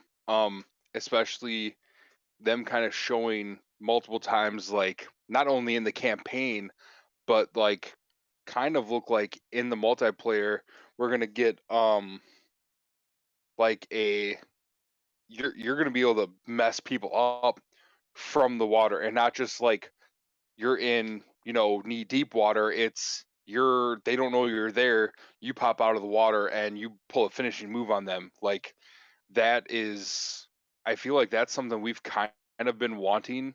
Like we got a taste of it, like you said, in Black Ops. I think you're right, 3, and then it just went away, and then now it looks like we're getting it back. And um, I mean, like you said, it's kind of a coat of paint, just reapply. And I do like some of the change, because like obviously, I don't know if you really remember them, um, the original Modern Warfare series, that was Oh, I me getting. do. It was Okay. big. That's the first ever online game I ever was Call of Yeah, Duty 4 Modern Warfare. I So, I, I think I think I might have missed Modern Warfare just because that's kind of the house I grew up in. But I mean, Modern Warfare 2, Halo 3, like, and Modern Warfare is one campaign I don't like. When it came to, because I collect Funko Pops, I think I have Captain Price, but I went out of my way to get the All Gillied Up mission pop because All Gillied Up is still by some people considered the greatest like campaign mission in a first person shooter ever. So like um that just, and um was it, I forget if it was this one or it might have been just a regular trailer they dropped where they showed not necessarily another Gillies in the Mist, but they showed, because I know we've talked about a few times how you and me really liked the couple of missions of clearing the house and your straight night vision mode or infrared mode, and they showed um two or three mission or two or three clips that really gave off a insane, like, over the top extended mission, like a, you know, might be a, it like we kind of talked about after you hopped off. Well, I think it'll be a couple weeks ago now. Well, last week when we were recording, um, how I would love for this to be a 8+ hour campaign, but it's Call of Duty, so all the focus goes. It's going to go into multiplayer and um Warzone 2, just because that's where all the esport money is, like all gaming now. So we're probably going to get a 4 to 6 hour campaign, but like I just this looks, I'm not going to say mind-blowingly better than Modern Warfare 1. It looks way better. And it's definitely better than Cold War and like leaps and bounds better than Vanguard, but that's what happens when you've got teams working on games and then they get like Cold War just kind of got pushed out because they needed to, because I feel like they didn't think Warzone was, or Modern Warfare was going to hit, or Warzone for that fact.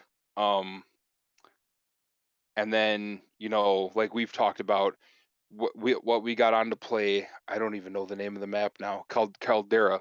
We played it, what, 2 or 3 times, and you and me made it to the end, and then like within the with the top 2 or 3 finish, and was just like, we had fun, but then like everyone we're playing with is just, you got so screwed, or there's just, it was a, compared to Verdansk, it was such a downgrade, and I don't think we really saw much for Warfare 2 yet, or Warzone 2. I'm hoping they can give us a map closer to what they did with Verdansk, where it takes lots of elements from the campaign, which, like we both talked about, looks like it'll be intense. Give us parts of the campaign, which they, at least in Warfare and a few of the other games, have turned into the multiplayer maps, and then spread that out and give us, not Verdansk 2.0, but give us a Verdansk like map that, there's open fields, but there's places to hide. I feel like we don't need airplanes. Caldera has too much like unnecessary noise to it. So they could cut back on that, because, if I'm trying to snipe and I'm locked in on watching guys, but I'm also listening, especially in my headset. If I'm listening for footsteps come up behind me, I can't hear that because there's full on, D-Day crashing the beach that's on the other side of the map. Like, nobody's going to want to play it, and it's going to be a bigger bust than Vanguard was. And I really think, especially Sledgehammer wise, and Raven wise, people are expecting a lot from Warzone 2 and from Call of Duty 2022. So yeah, I agree. I'm hoping that I mean, I just hope this is a lot of maybe they I mean, I'm hoping they not only there's like big additions to this. Like I hope first thing first, I hope the multiplayer maps are a lot more interesting in this game. But we again, I guess isn't really they haven't showed us anything about multiplayer yet. But I guess I'll talk about not really rumors, but just things I've heard, which is basically just like the cool new additions, like how now you could supposedly um, repel out of like windows and stuff now. Um, I wonder if it's going to kind of be like I don't know if you ever played the game Rainbow Six Siege or even well, I guess Siege would probably be the better example. Have you ever played Siege before? I I played one of the most recent two, because for a while, Call of Duty was kind of in the dumps before, actually, what was it called? Before Blackout came out. Oh yeah, Um, yeah. I dipped into Rainbow Six for a while just because, like, I thought the way they had that set up and the way Battlefield was set up, where like you throw a grenade, it doesn't just blow up and that guy in that area dies. It messes up a wall or it messes up a corner of the building, or like, you can set up stuff from guys just sliding into a room and drop shotting you.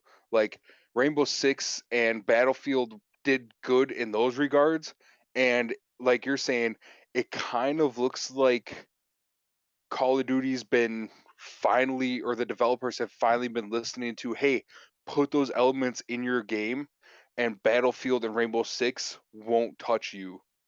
And it seems like they're maybe finally listening to some of those things that we've been asking and praying for. Yeah, I hope this year the one thing they're bringing back ground war again, which is basically them trying to say that hey, we're trying to take Battlefield out. Though I think my only issue with ground war 1.0 is what I'll call it is I just didn't think it worked very well with the Call of Duty formula just because what Battlefield does, well, at least the old Battlefields did, was teamwork. And if I know anything in Call of Duty, at least in most game modes, there's no such thing as teamwork.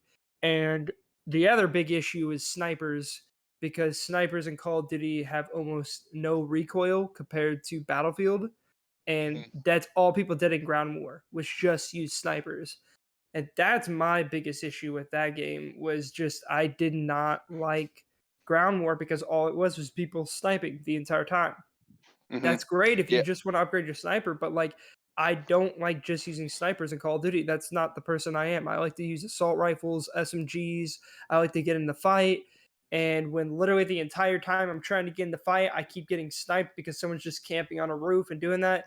Now, what I heard in this game, what they're doing is they're making the maps a lot more bigger, which hopefully that means there's a lot more cover and maybe a lot less of that sniping in it. I'm not going to get my hopes up like I did for Ground War 1.0. I was very excited for it. They're also adding a lot more vehicles and a lot more things. Like they're even adding a transport helicopter that you could drive around. That sounds really cool.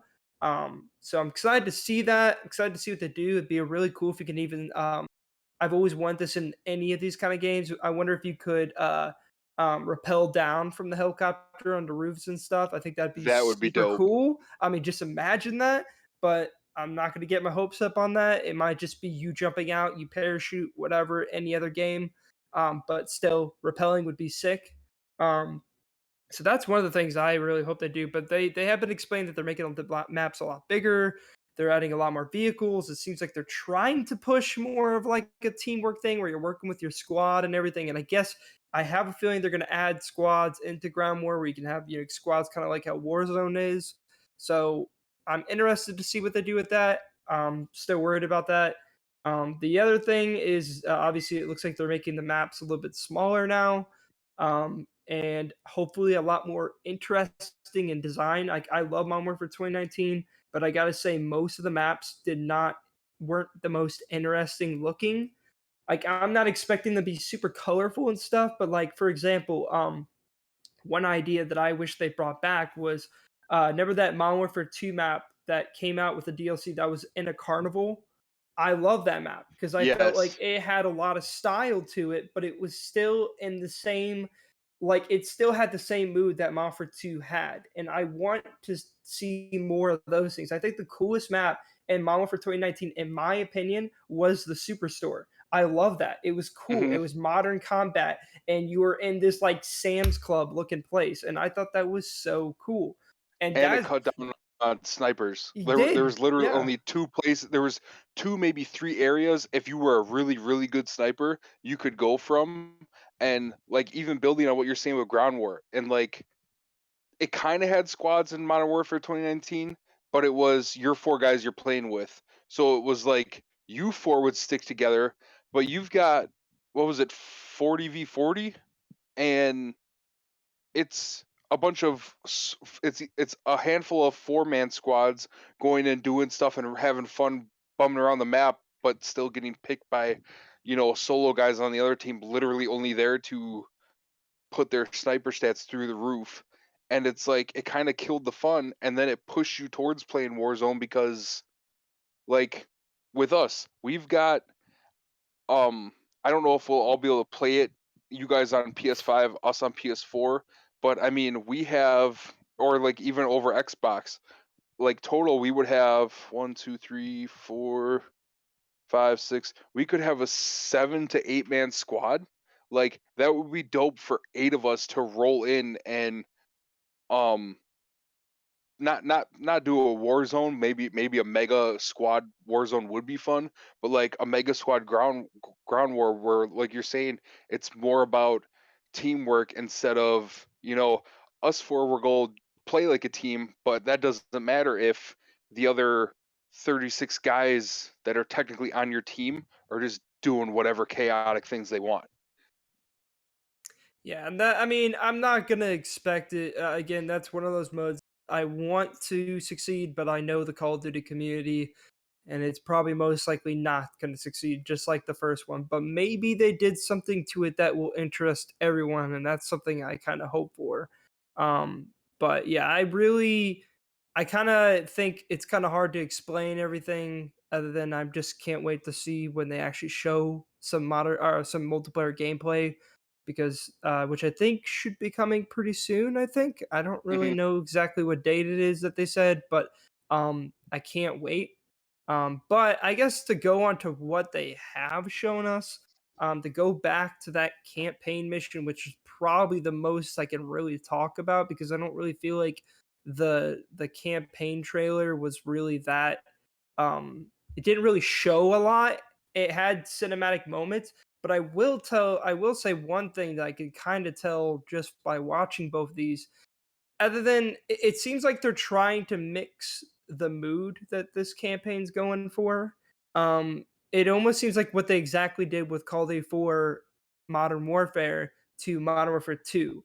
Call of Duty 4 Modern Warfare was a very serious toned campaign, just like how Modern Warfare 2019 was a very serious tone campaign.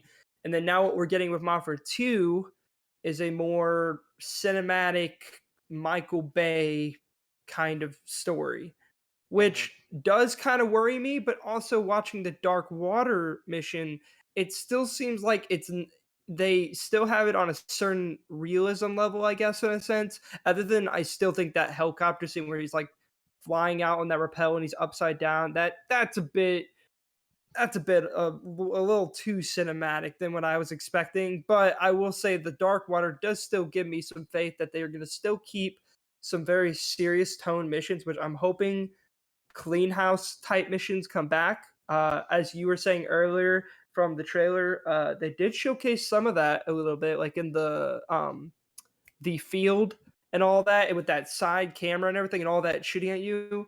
Hmm. That scene looks super hype. I cannot wait to do that.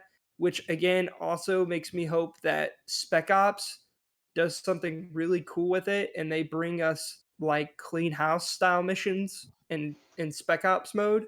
Just imagine that. That would be Oh, so cool with friends, because we could be so sitting wonderful. there communicating, having to clear out this building, and like people are getting shot. I'm like, oh, what's going on? Like, and what if even more crazy? Supposedly in this game, there's a lot of talk that they are updating the AI, and they're making them more responsive and on their own, and they're not so robotic, and they're not just stupid bots. Supposedly they're making them a lot more smarter, a lot more interactive. So I'm hoping, since they're doing that again in Spec Ops mode, they have some kind of mode where it's like you play that clean house style mission, but it's randomly generated or something like Yes, that. Just imagine that because you playing with some friends, and they put like a bunch of different maps or scenarios, and it's like that clean house thing, and you play with buddies. That would be amazing. especially with a learning AI, because like you're saying, yeah, like that first time you play through, especially on some of the older iterations of Spec Ops, like you play through a mission. I especially remember, I want to say it was Modern Warfare 2 or maybe 3. There's a Spec Ops where you get a sniper rifle that has um a infrared scope, and you literally sit in this snowy covered area over this courtyard. All we ever did was go up this little box, camp on this box, and set claymores on each side of the ladders that they could only ladders they could come up to get you, and you literally just pick everything off. And once you do it the first time, it's a little crazy, but then after that, it's like, you know, it wasn't, oh, how are we gonna do it this time? It was, how fast can we do it this time? And like, even in like the campaign, like to have to not just literally sit at a point in the campaign and wait for heads to pop up so you can double tap quick or whatever, to have to continuously move around, move through, and work around stuff in a campaign or in a Spec Ops mode would be so much better than, like you're saying, where it's like, oh, it's defend this point in the campaign, it's defend this point for X amount of minutes, and you're literally just sitting there in your cover waiting for their guys to go through the NPC like rotation of do a half peek, do a full peek, do a peek up, do a half peek to the side, and then just put the gun up and randomly spray at you. Like, it'd be nice to get a random spray, and then are they gonna peek? Like, it's not like, okay, they're doing this, they're doing this, they're doing and shoot. It'll be, they're doing, oh crap, they did that. Oh, and I missed my shot. And now it's okay. Wait. Oh, now take the shot. Like, to have to actually, you know, play and not, kind of go into your own, um, like, I guess, robot mode of just sit there and wait and sit there and wait. Like, it would be much more challenging, much more fun to have to do, like what you're saying, where it's like, bring a, if they did up the AI to really bring a challenge about to everything. Yeah, I really do think that would be super cool. But again, I'm not gonna get my hopes up because I had my hopes so high for 2019 after hearing all this amazing news, and then being extremely disappointed in the Spec Ops mode.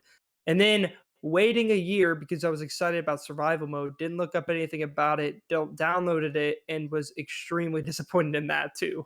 So yeah, Um, I if they do bring survival back again, maybe learn from their mistakes and bring what Modern Warfare 3 did, or something like that, cuz I think Modern Warfare 3 survival would have been really cool as a Modern Warfare mode, but the issue was survival was just bad. It was just them spamming juggernauts at you, and it was not fun mhm. at all.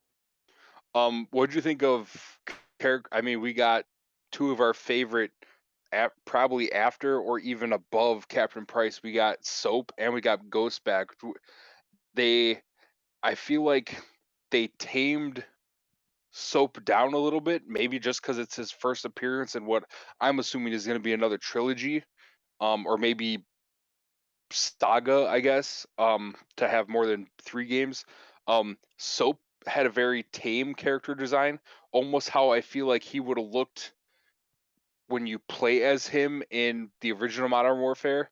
But Ghost had, like, not, I don't want to say terrifying, but Ghost had like a, that dude will murder you, murder the other 5 people around you, murder you, before you even realize that there's something wrong with the first guy that he killed an hour ago.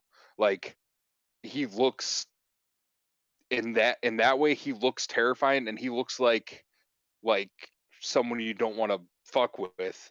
And Soap looks kind of tame, but like I said, this is our first real meeting of Soap, because they did show Ghost at the end of the campaign, dealing with because they did the little cinematic to set up Warzone with Ghost. But yeah. Yeah, I think they both look pretty dope, and I'm glad they didn't just copy and paste them over, and like they did do some re-edit to Price, but they kept them the same basic look as the original series. But overall, I think the redesign, they did enough to make them different, but did enough to appease the original players. Yeah, I agree. I'm really excited to see him in action, like actually in the campaign, instead of like the multiplayer stuff. Because I remember when they did finally showcase Ghost being in Marvel for 2019, I was unbelievably excited to see him, and I actually really like his new design with his poncho and his new mask. I thought it looked really really cool. But even in Yeah, that dark water mission, I loved his mask. He has like two stripes down his face and everything. yeah. Uh, Looks super cool. I also really love, and something I noticed, and I haven't really seen a lot of people talk about, is did you realize that the dude on the radio they were talking to was the same person from Modern Warfare 2? The same radio command guy. I don't know his actual name, the voice actor, but if you go back to MW2 and you listen, it's the same radio guy they're talking to back at like home base. It's the same dude in this mission that they're talking to. He says, Oh, I didn't "You need catch to that. stop it." Yeah, I caught that, and I'm like, "Oh, that's so cool!" It's literally the same dude from MW2, the classic. So I don't really know his name. I think he also did voices in Black Hawk Down too. But yeah, yeah, you have to look it up again. But yeah, it was so cool hearing him back again. I remember vividly his voice from the old games. Hmm. Is Mike back? Has he disappeared He for a Yeah, said while? he was. I I've been think here. he's. Oh, I thought he was gone yet. I was like, No, I was surprised he hasn't had anything to say yet. I mean, I don't know. The game looks incredible, but like I don't know if I have any in-depth knowledge or wants or needs. I want to play a Call of Duty campaign. Instead, I'm gonna play the original one's campaign. Here in a little bit, probably. Obviously, before this one comes out, I'll get it at launch, and I'm excited to play Warzone with you guys. But like, Yeah, Warzone. I'm not the guy that's like, oh, if they don't do this, it'll be disappointed. If they don't do the, if we don't have this, I'll be disappointed. My expectation levels are indifferent. They're not even low or high. They're just kind of indifferent. It's like I want to play Warzone with you guys. That's what I'm Oh, gonna play did for. you know Warzone 2 will be coming out this year, by the way? People are thinking it'll come out actually in November or December. I thought it was launching Somewhere. with the game. No, I was gonna it's say not gonna because, it's not gonna launch with the game. They want to give it a little bit of time, but it's gonna launch within this year. and they also announced that all the previous buys from Warzone 1 will not carry over into Warzone 2. They're clean slating everything. I Which mean, is probably a good thing yeah, I was because just it's say, such a mess. and that makes sense from a design perspective. Like they want to just You mean you restart. don't want to use John McClane, John Rambo, or I Snoop know Dogg? it does suck, but I'm willing to take a clean sweep just to see. Hopefully they'll fix the game and maybe not mess it up again. The only thing Hopefully. Yeah. that I want really, and I know DJ mentioned this a while ago, is I just want a map that's interesting to play. Like one of the reasons why I loved Verdansk so much is because me being the single player guy that I am, I remember walking around the world, seeing the different areas. I'm like, man, how cool would it be to have like I don't know, an open world game set in this map? I always thought that'd be really cool. And then I played Caldera, and I'm like, I don't actually even want to step foot on this fucking thing. So Yeah. All I want is a map that's interesting or engaging in a way that makes me want to play it, and we have those memories and of dropping at Superstore, or the way we used to drop out in the mountains and always work our way in, and we knew that map. Like Verdansk gave us train station, Superstore, farmland, once in a while the prison if we were Boneyard, feeling spicy, boneyard, or up above dam. Like we had spots that it's like it didn't matter where the plane was, we could work around, and it's like we'll either go here, here, here, and we would almost every game at least pull a top 15, top 10. And it's like when we did Caldera, like I said while you were gone, yeah, that first couple matches that we played where it was like me meeting Logan online, at least, we hit a couple of top fives, but it was like this map is it's dog shit. Like there's a big ass mountain in the middle of it, but being up on the mountain gave you zero advantage because there's nothing to hide behind. Like it's almost like it tried to make it like Caldera is like kind of in the Philippines, kind of in Japan, World War II, but then it looked nothing like any of those areas look like, and it was like, what the hell even is this? Like, and I'm really hoping like they tried to make it vertical, without anything inside the game to make vertical travel easily accessible. Because I mean the mounting mechanic and not the mounting mechanic, what's it called? God, just you're right. Okay, yeah. I've got a small pile of boulders in front of me, and I'm that was something I that trained super soldier, and I can't walk up these boulders. Like, get the hell out of here. That was something that was in the game since Verdansk. So like they designed a map around, battlefields being high and low and all that without a good way for your character to traverse that. And now they fixed it. They've added the balloons and everything. Like I watched quite a few videos. I followed Tim the Tatman and all that, and now it seems much easier to traverse. But that's not because the map design. That's because they added in things to essentially ignore the map design. So who's gonna win that fight between him and Nick Merckx? I mean, I don't know. Probably. Well, I mean, it depends on which game they're playing on. No. They're doing like a charity. I think it's like a UFC fight. Oh, no shit. Yeah. Oh, Nick Merckx, man. I loved him, the Tatman, but I don't know. Big goofy fuck. Yeah, I love it. But that's why I love him. All right, do you guys have anything else that you want to talk about Modern Warfare with? No, I think we kind of at least from my end, I kind of building off what he said, and yeah, I'm just excited to see more. Logan, are you satisfied? Yeah, just can't. I think there's going to be a lot more to talk about when the multiplayer comes out. Not saying the campaign isn't as important, but the bigger thing is what we're going to be playing the most, which is going to be multiplayer. So yeah, I'm very excited to see that. I'm sure we'll continue to talk about Call of Duty Modern Warfare 2 up until and after its launch. But one thing I did want to stay on the topic with and talk about Call of Duty is something that I read interesting this week. It's been a leaked article, or actually it's more of a job listing coming from a outcrop of Infinity Ward, working Infinity Ward from their Poland base. A job description says they are looking for a narrative director for an open-world RPG title. Now, I don't know what the Call of Duty faithful in this lobby thinks.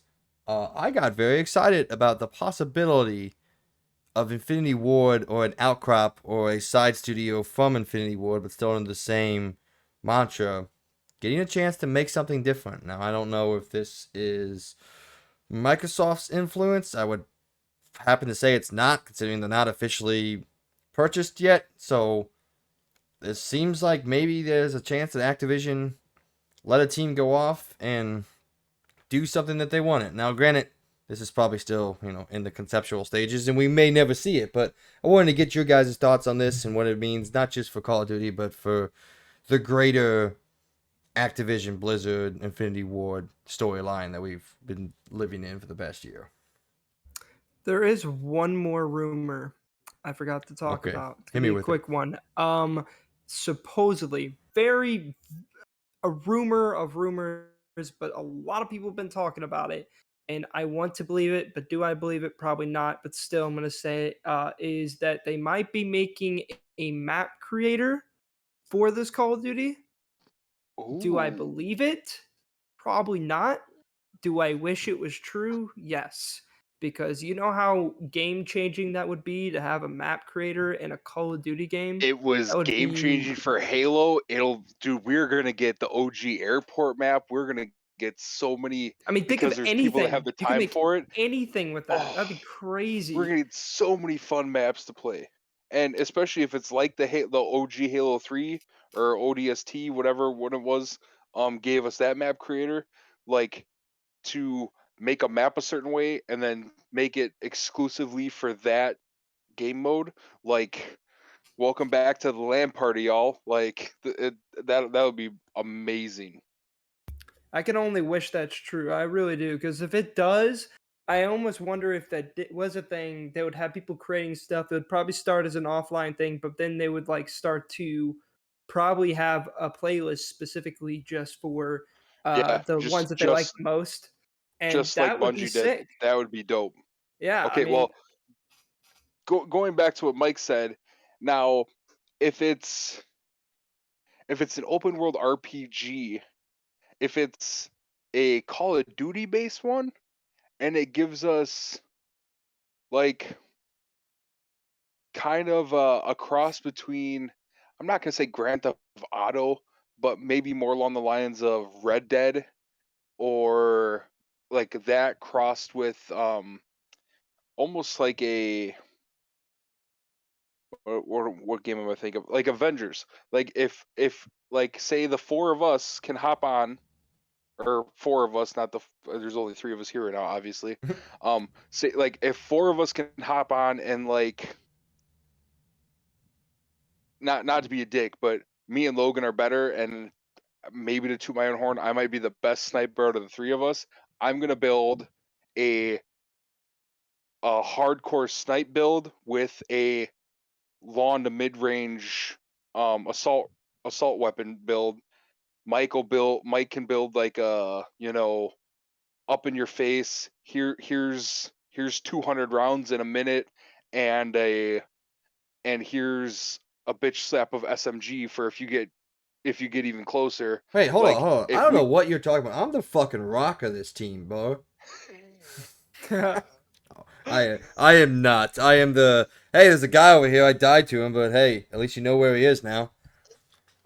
hey guys, I just sprayed half of 100 round clip over there, but he still got me. Just so you know, Yeah. like if we could have an open world RPG like that, where it's we're getting dropped in this part of like kind of Avengery, where it's, hey, we have a mercenary mission over here to capture this terrorist leader or this dictator or whatever, and we get to then work on our build and then go in and, almost kind of like Destiny had, where you get to zip through and, we all hop on ATVs or something, cruise through for a bit.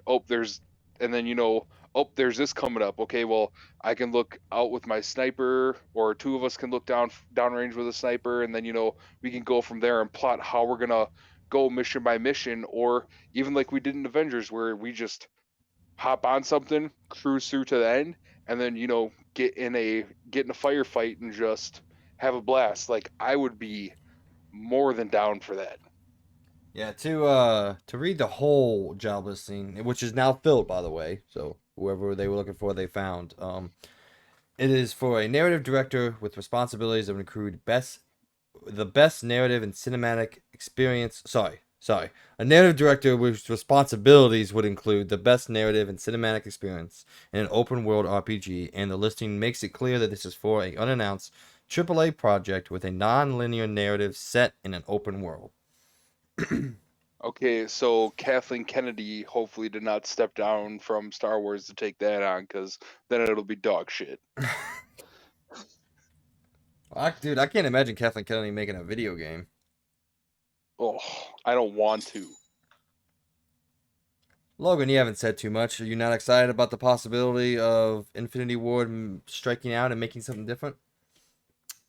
not really an RPG, no.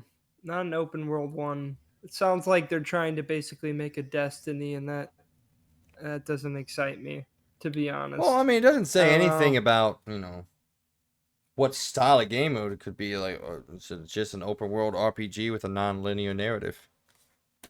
Yeah, that sounds like Destiny. Because if I know Activision, they want money, and if it's a single player only game, how do you make money?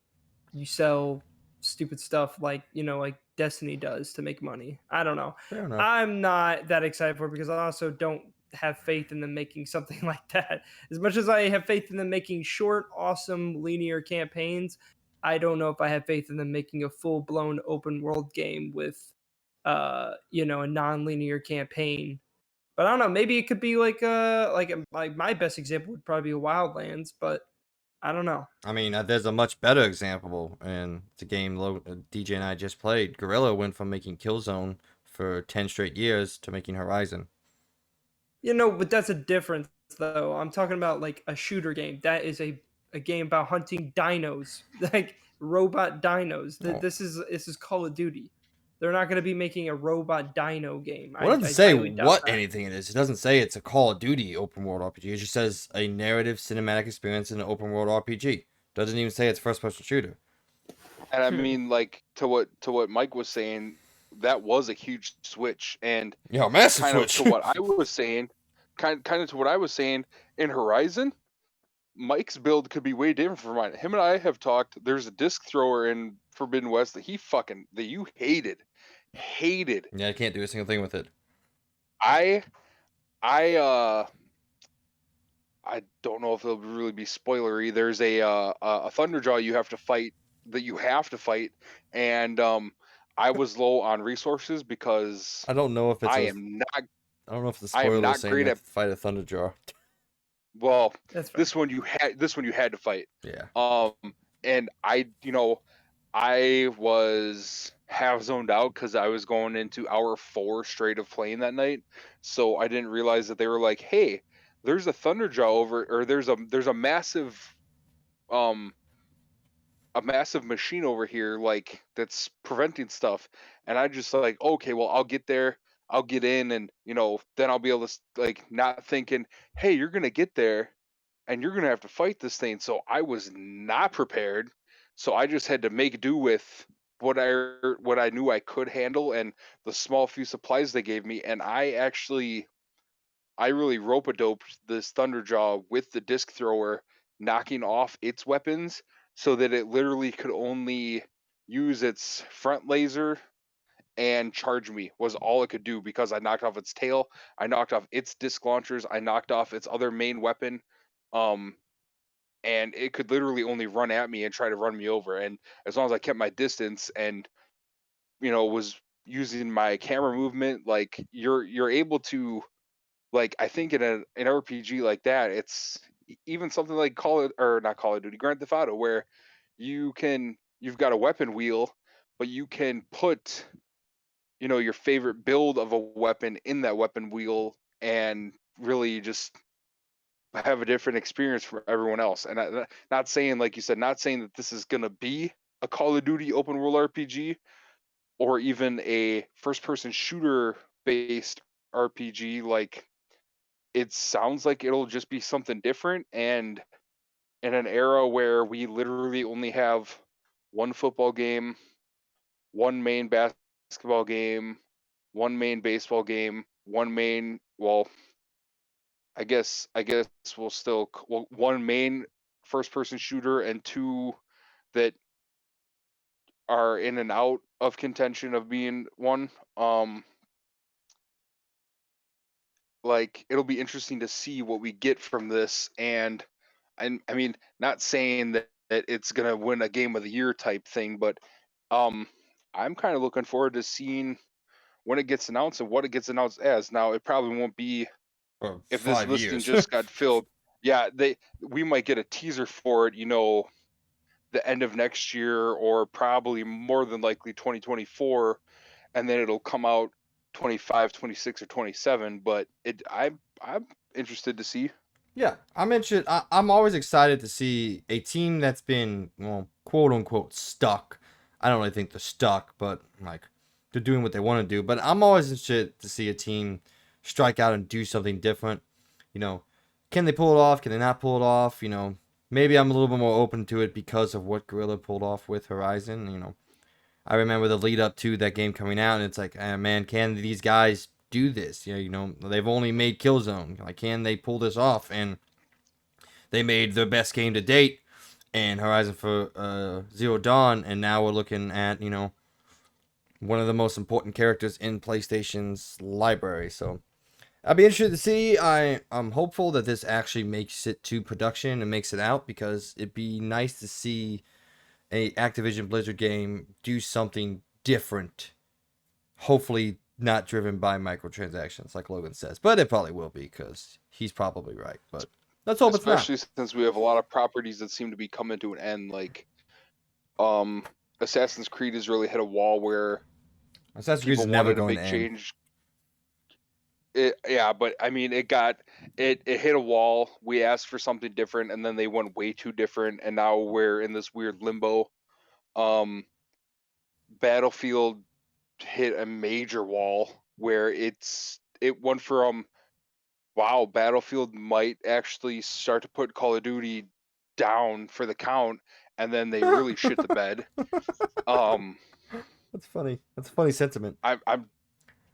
Well, like, was it 40 or, well, when Battlefield 1 came out at the time, it was like, oh shit, like Battlefield's actually stepped up and done some good shit, and then their next game was okay, and then it just was like with 2042 was like, what the fuck was this? Like, and I mean, EA has done it with, you know, they had a chance to really, after the failures of the failures and recovery of Battlefield 1, and then again for some reason with Battlefield 2, like they had something, and then they just went, let's kill it. And it's like, because it was like Logan said last time I was on, where, you know, we can't have it be Battlefield because that's our flagship. And it's like, well, maybe you need to realize that it's not the flagship you thought anymore, or this title for it wasn't, and you need to stick your eggs in another basket, at least for this round of games, and, you know, do better next time. And instead they just straight up killed it. And then, you know, we'll see what happens in the future. But yeah. Anything else you want to say about the possibility of Infinity Ward making an open world RPG, guys?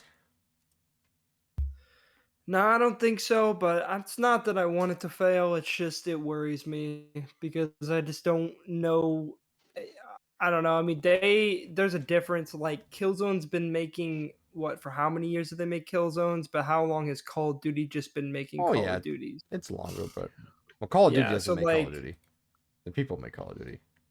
Well, yeah. The three companies that Activision owns, which is or four, I guess. But the fourth one mainly just makes like campaigns and stuff for them. But yeah. All right, well, sticking with the first-person shooters, let's turn it over to Battlefield, which finally saw its launch and its release of Season 1 content, codenamed 0 Hour. This includes a new map, a new specialist, a new vehicle. Logan. Oh, and 2 guns, don't you forget. Oh, shit, my bad. And 2 guns. All jokes aside, I was doing some research before this because I'm not going to play the game. But I wanted to have some knowledge while we're sitting here talking about it. And one of the articles that I read the most, well, not read the most, I read the longest, I guess, spelled it out this way. Is this enough content? Fuck no, it's not. It's not even close. It's not even anywhere near. Yeah, But he did go out of his way to say... how long we waited. Yeah, for 8 months, yeah. He did go out of the way that said, what is here, the new map, the new vehicles, it's all good. It's just, it's nowhere even close to enough. But I did want to just, get your opinion, obviously, Logan. You are the guy who was very passionate about Battlefield 2042 when it came out. You were defending it. You were a hero and championing this game, and then it came out. Yeah. So, what do you think about the season 1? We've been waiting for it for a while. And the most important question to ask you is, are there scoreboards yet? Actually, scoreboards have been at it surprisingly for a while now. It's been in there. Yeah. Something that That's they had to add depressing after to the say, launch. but yeah, they added it. It works, and they actually have voice chat now. Because for some reason a AAA game didn't know how to put voice chat in the game. So yeah, now that's a thing. Well, hey, Exciting. things are looking out for you guys. Yeah, but the map that they did add was actually pretty cool. From what I've seen, it's actually pretty badass. It's in Canada. It's just like a test facility, and there was like a landslide, and it like broke the building in half. So it's like a war of attrition. So there's some points at the bottom, and then you make your way up, and there's like points up in the place. There's a lot of close quarters, a lot of range battles. It looks really cool. Now, that still sucks because it's just one map, and we've waited 8 months for one new map. And I think they updated some of the old maps, like two of them with this update. I don't remember, to be honest. I think they may have only updated one, but they were going to update another one, and it just hasn't come out yet. But that's just depressing. And then two weapons, and by the way, one of the weapons is just a crossbow, and it's not like it's like a part of the specialist, which would have made a lot more sense in my opinion. No, it's your primary weapon. So you change your primary weapon for a crossbow. Yeah. As you can probably tell, that's not really the greatest weapon. Then they came out with another gun, which was supposed to be kind of like a split between a lot of different weapons, where it's like an AR, but also a DMR, and you can like really change it up to be multiple different weapons. It's not the most exciting weapon.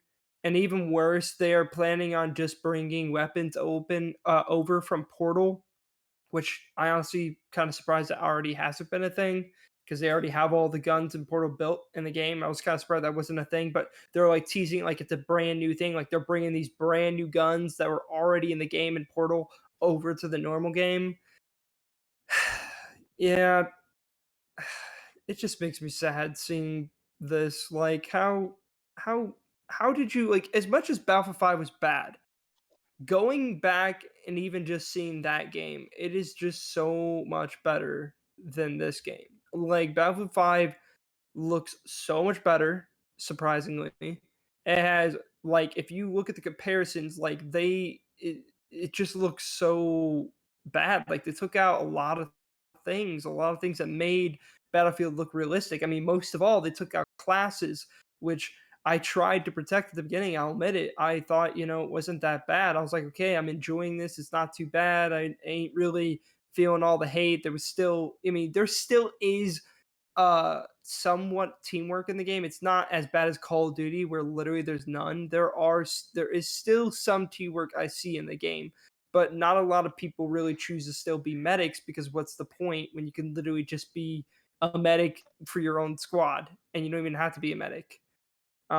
So it's just sad, and I honestly am wondering what their big change that they said they're going to do. Like they said they were going to change the specialists up in some way or form. In what way are they going to do that? I have no idea. I kind of hope it's a big change. Something that maybe I think would be a smart idea is they condense these specialists into classes again, and only restrict certain weapons or like certain equipment for those specific specialists in each section, because they kind of already have that going on, but they allow the all equipment for all specialists, so every single specialist can have a rocket launcher. I think they need to make it back to where literally, like, if you're an engineer or something like that, in this specialist section you can have a rocket launcher. I think that would honestly fix a lot of the issues with this game. I think that's a very simple fix because they're not going to get rid of specialists. People already know this. They already said they weren't. They are going to make a change to them. And I think that is the one change they could do that could fix this game at least quite a bit. to where it would be more team-based again, where not everyone can have rocket launchers, not everybody can have health packs, not everybody can have ammo packs. It is literally all about specific people in specific sections can get it. I think that's what they need to do again. If they could do that, I think they could possibly not revive this game, but they can make it steady, and they could probably bring a few, maybe 100 people back. That's probably, it'll help them. So I want this game to get better, but I know I fully understand that this is just not enough. And I just think it's really sad to see how depressing this game is for Battlefield. So, yeah, I don't think it's enough. Yeah. Anything you want to say, DJ, on Battlefield? You were talking about it earlier. Well, it kind of sounded like what he wants is an open world RPG that's army based. No, please. Oh God. Yeah. No, like I said, I thought Battlefield 1 was pretty dope. Yeah, especially you and I because and Worthy and the whole crew, we played the shit out of Battlefield 1. Oh, Battlefield 1 is so amazing. Oh. I think that was because we had gotten to the point in Call of Duty where we're so far in the future that we're flying around on jetpacks. We're all super soldiers that can jump 30 feet high, and it was just like, hey, can we, come back to reality or take a dive back into history? And they went World War One. Then pretty sure Call of Duty went World War One, but it missed the mark. And then we kind of came to current times, or that our general, decade or century, and the next thing you know, where Call of Duty went, hey, let's hit that bread and butter. Let's World War II this, and it missed the mark. But and then Battlefield saw that and thought, well, we shouldn't go back to World War II, so let's go to the future, because we really didn't go super into the future, and now they missed the mark. So I mean, I guess it's all about finding a balance for them again and seeing if they can find that balance again.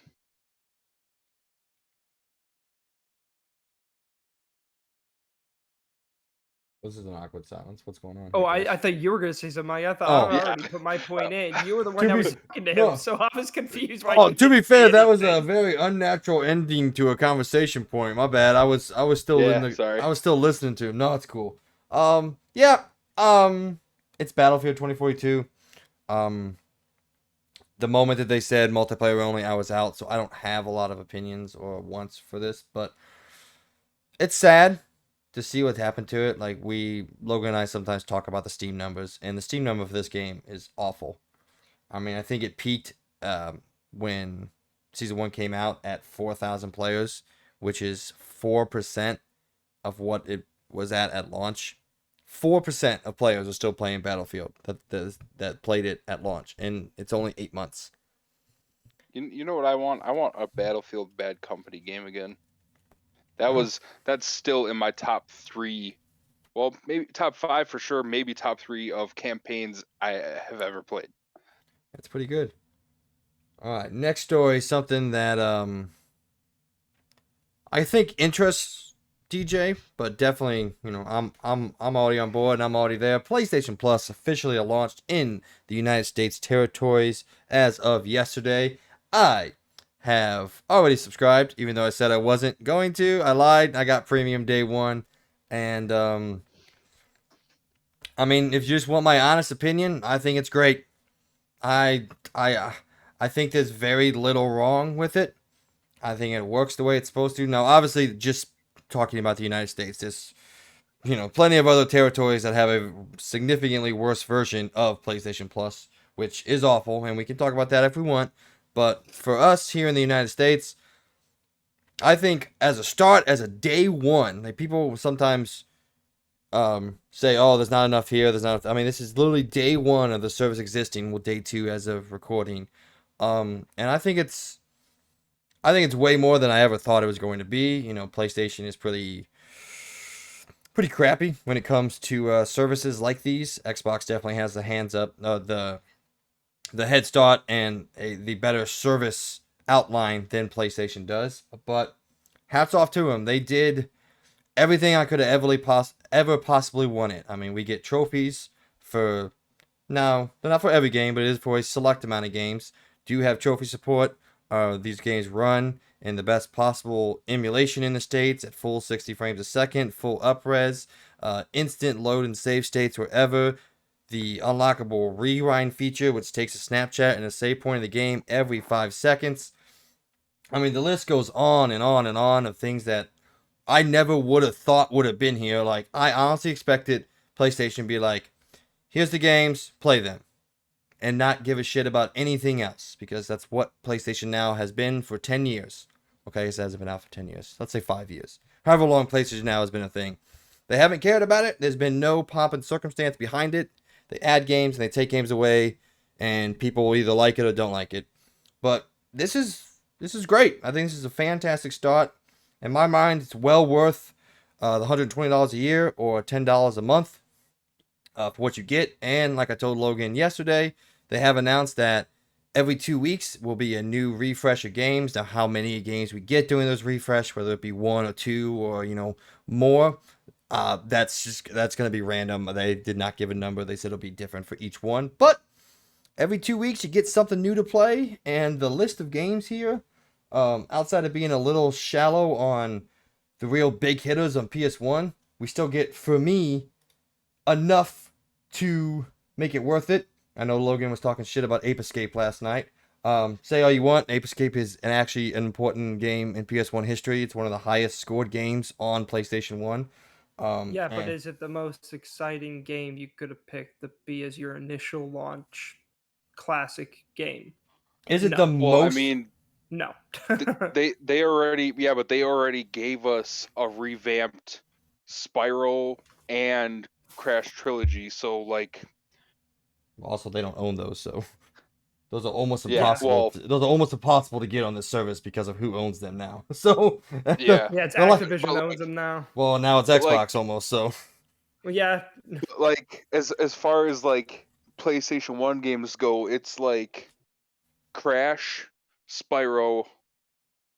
Then I would probably say it's either Ape Escape or, I mean, they made 2 or 3 Gex games for PlayStation 1. I mean, there's quite a few things that are missing. Games. Well, PS2 games is a lot that's missing. That's the big one. Yeah, like PS2 games. PS2 is gonna have to be Dak and Jackster, or Jack and Daxter. Well, those are all on there. That's already on there, yeah. Every single Jack game is on there. Yeah. What else? The Ratchet and Clank games. They bring the old Ratchet and Clank games. I kid you not. Like, one thing I did want to say is there's got to be a starting point, right? Because if they gave us everything at launch, then there's nowhere to go. Oh, I'm not saying they give you everything, but I would say that what they have picked wasn't the most exciting of the most exciting. Like, you could have started with something a bit more exciting. Yes, Ape Escape is a very important game, but was it the most exciting game you could have picked to put as your initial release? No, they own all of these rights to some of these old games, and yet they pick games like Toy Story 2 that they don't even own. They don't even own this game. They had to pay probably Disney buco money to get that freaking classic game on there, and yet they couldn't even put God of War 1, God of War 2. Where's Ratchet and Clank, the old games? I mean, I don't even know if they are going to bring games, but it would be sick. Well, technically, how about some of those games? Technically, God of War is on the service. It's just streaming so far. Yeah, that's garbage. I don't want to stream that crap. I want to play. I want to buy them and play them in their PS2 code. That would be sick. But I will go through the list. I mean, Resident Evil is a game that wasn't on any of the other territories at launch, so that was a big surprise when I opened it up. Ape Escape. Like, I know Logan doesn't like it, but I played like 2 hours of it, and I forgot how games controlled back then, which is fucking awful. But I've been digging through it. I'm going to make a platinum run at that. Hot Shots Golf. Logan knows I love Hot Shots Golf. That was actually kind of cool to see on there. I played the absolute shit out of the Everybody's Golf, which is essentially Hot Shots Golf. Oddworld Abe's Odyssey is actually in the top 10 best-selling PS1 games of all time. Siphon Filter, I think that's a huge one. Wild Arms, for me, being one of the first JRPGs that I played outside of like Final Fantasy VII, being a traditional turn-based JRPG, that one's a big one for me. probably not going to put the 70 hours that it takes to beat that game in it. But, and then like Tekken 2, I remember back in the day, Tekken 2 was like the one game I played on this little demo disc I had from, I think it was PlayStation Magazine. I got this demo disc and I played the same like 3 battles over and over and over again. So yeah, I downloaded that and I played a couple of those. What else came on that? Tomb Raider was on that disc too. Yeah. The first level of Tomb Raider, yeah. So I think as a start, like I said, it is in its most infancy form. This is the lowest, quote, the worst that this selection will ever be, theoretically. But then, jumping over to PS2, I mean, both Red Faction 1 and 2 is on here. Logan and you and I have talked about that recently. Yeah, I did see that. That was pretty cool. Star Wars Jedi Fighter. My soul that was your first games. Hurt my soul. Yeah, but some of those other games have been on PlayStation before this, by the way. PlayStation, the Starfighter, the Bounty Hunter, Jax, all those have been there before this extra even existed. Yeah, all these PS2 games were at some point on PS3 or PS4, which makes them accessible to PS5 already. But I mean, I think it's a good. That's what I'm saying. I honestly think this is a very, very good start, especially when we look at the list of PS5 and more importantly PS4 games. Like, I don't know what more you could ask for someone who maybe is just getting into PlayStation, boots this up, spends $10 a month, or so $120 a year. You can play God of War, both Spider-Mans, Batman Arkham Knight, Batman Arkham City, Batman Arkham Asylum, Beyond Two Souls, all the BioShocks. I will say the list goes on and on, honestly. Oh no! So obviously, I think the extra is totally worth it. But I also just gotta say, I mean, even if you want to get the premium, then do you. But I gotta respect PlayStation for this, and I said this, I think, before we talked the last episode. The one thing I wanted them to do, they did it, and you know what? I don't even care. Like, I mean, if people want to pay for the premium, great. But now I could choose what games I want, and I just buy them, and I love that. Like, hey, Switch, you listening? Like, what? Well, you gonna let us do that? Well, that's one thing that I wanted to say. Everybody in the media, and obviously they're going to keep doing this for the entire existence of these two companies. They're comparing this to Xbox Game Pass, which I think is fair fundamentally, but it's also unfair because Xbox Game Pass is Xbox's driving force. It's what is leading the charge for them in the video game industry, and this is not comparable to that. This will never be comparable because that's not, at least currently. Plus, they also have the money to release all their games. And it's Sony is not as big of a company as Xbox is, or Microsoft. Anyway, the point I'm trying to make is I would much rather compare this to Nintendo's offerings in this style because I think that's a more fair comparison for what each parent company wants this service to be, or these services kind of to be. And if people agree with me that it's a more fair comparison, a lot of people probably don't. I would say that Sony or PlayStation kind of wipes the floor with what Nintendo has to offer. In terms, especially, I just want to build on that quick, especially because, unlike Nintendo, I'm pretty sure owns the rights to every one of the games they've ever had on their platforms, other than some of their third-party ones. But they've got how many titles that were GameCube only, or Nintendo, or Super Nintendo, or N64, or GameCube, that obviously we haven't gotten to a GameCube library on there, but there are games that right now that I would love to play on there that I know were only on Nintendo, that if I want to play it, I have to go get I either have to pray that my original Nintendo from 1985 I can get it to work, or get one of the new age systems that plays 4 different types of cartridges and play it that way, which it's that's great and all, but let's move to, we're at such a technological thing, and it can't take too long to port over an old 30 kilobyte game into something that's you're still keeping it 8-bit, 16-bit, 32-bit. It can't be too crazy for them to port some of those games over into to play on their library. And like just from the taste that we've gotten from Nintendo or from Sony, like it seems like they're gonna do their best to get any game that they own the rights for already, or can try to go out and get the rights for um to put into their version of Game Pass. Yeah. Now, one thing I did want to point out is something that has been talked about endlessly, so I don't have much to say about it, but I will say that even with really good internet that I have, streaming is not the answer. And I know, there's so many rumors and so many people that said, hey, they're working on it, they're trying to figure out. I get that, but please work a little faster, PlayStation. You have incredibly intelligent engineers. It cannot be that difficult to figure out how to emulate a PS3 games on PS5 or PS4. Like, come on, figure this shit out, please. I'm sick and tired of defending you and then having to walk back my defense because people bring up the PS3 and it's like, well, I don't have any defense for that because there's nothing there.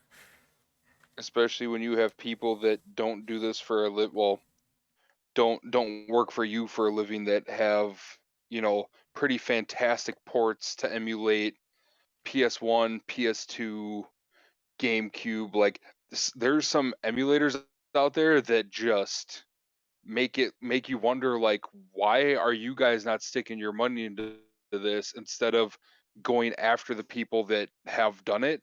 Like, do it yourselves and do it better. And then, you know, if Nintendo or Sony or even Microsoft would go out of their way to do an over the top emulator, I wouldn't be shopping into buying a Raspberry Pi or the ports to take my NES Mini, break it apart, and basically jailbreak it so that I can play all my Nintendo games that I want to play that I can't right now. Like, if they would just go the above and beyond to do that, like they have the resources, and I feel like they're just like Logan said, it's always about the money, but it's like you have the opportunity right there, and you're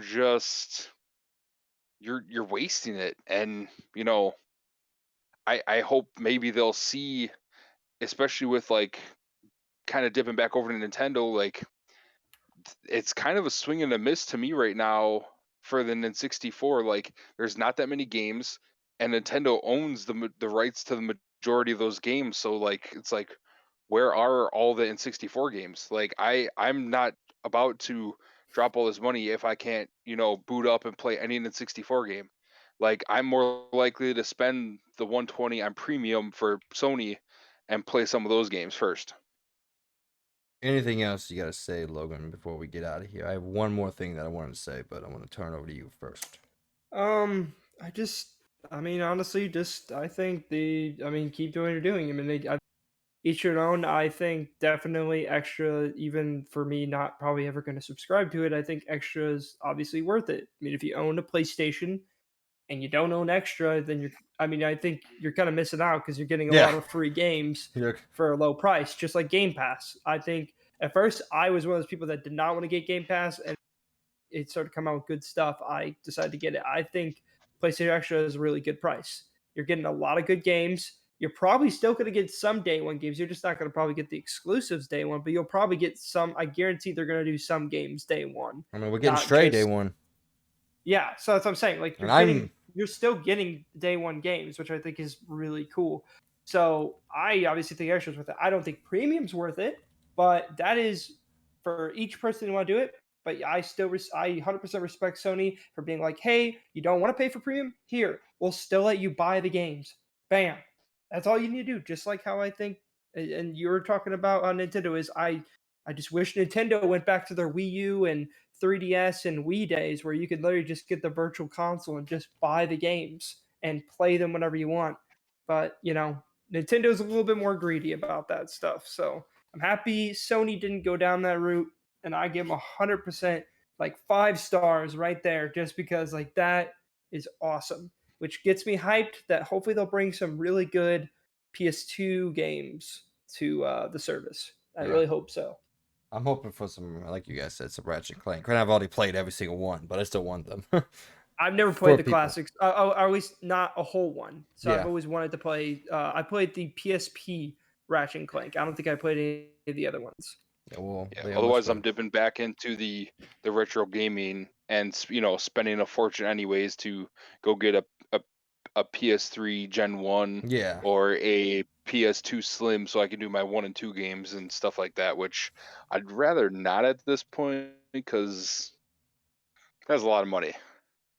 Yeah. So I just want to end this with saying, congratulations. Thank you, Sony. You did something that I can praise outside of just making good games. You actually created a service that is detailed and is worth, on varying levels, worth the price of admission for people who care about certain things. Last thing I did want to say, obviously some rumors of games we've had coming out. We know Stray's coming out. And for some reason, I am ridiculously excited for this game. I can't wait. So excited.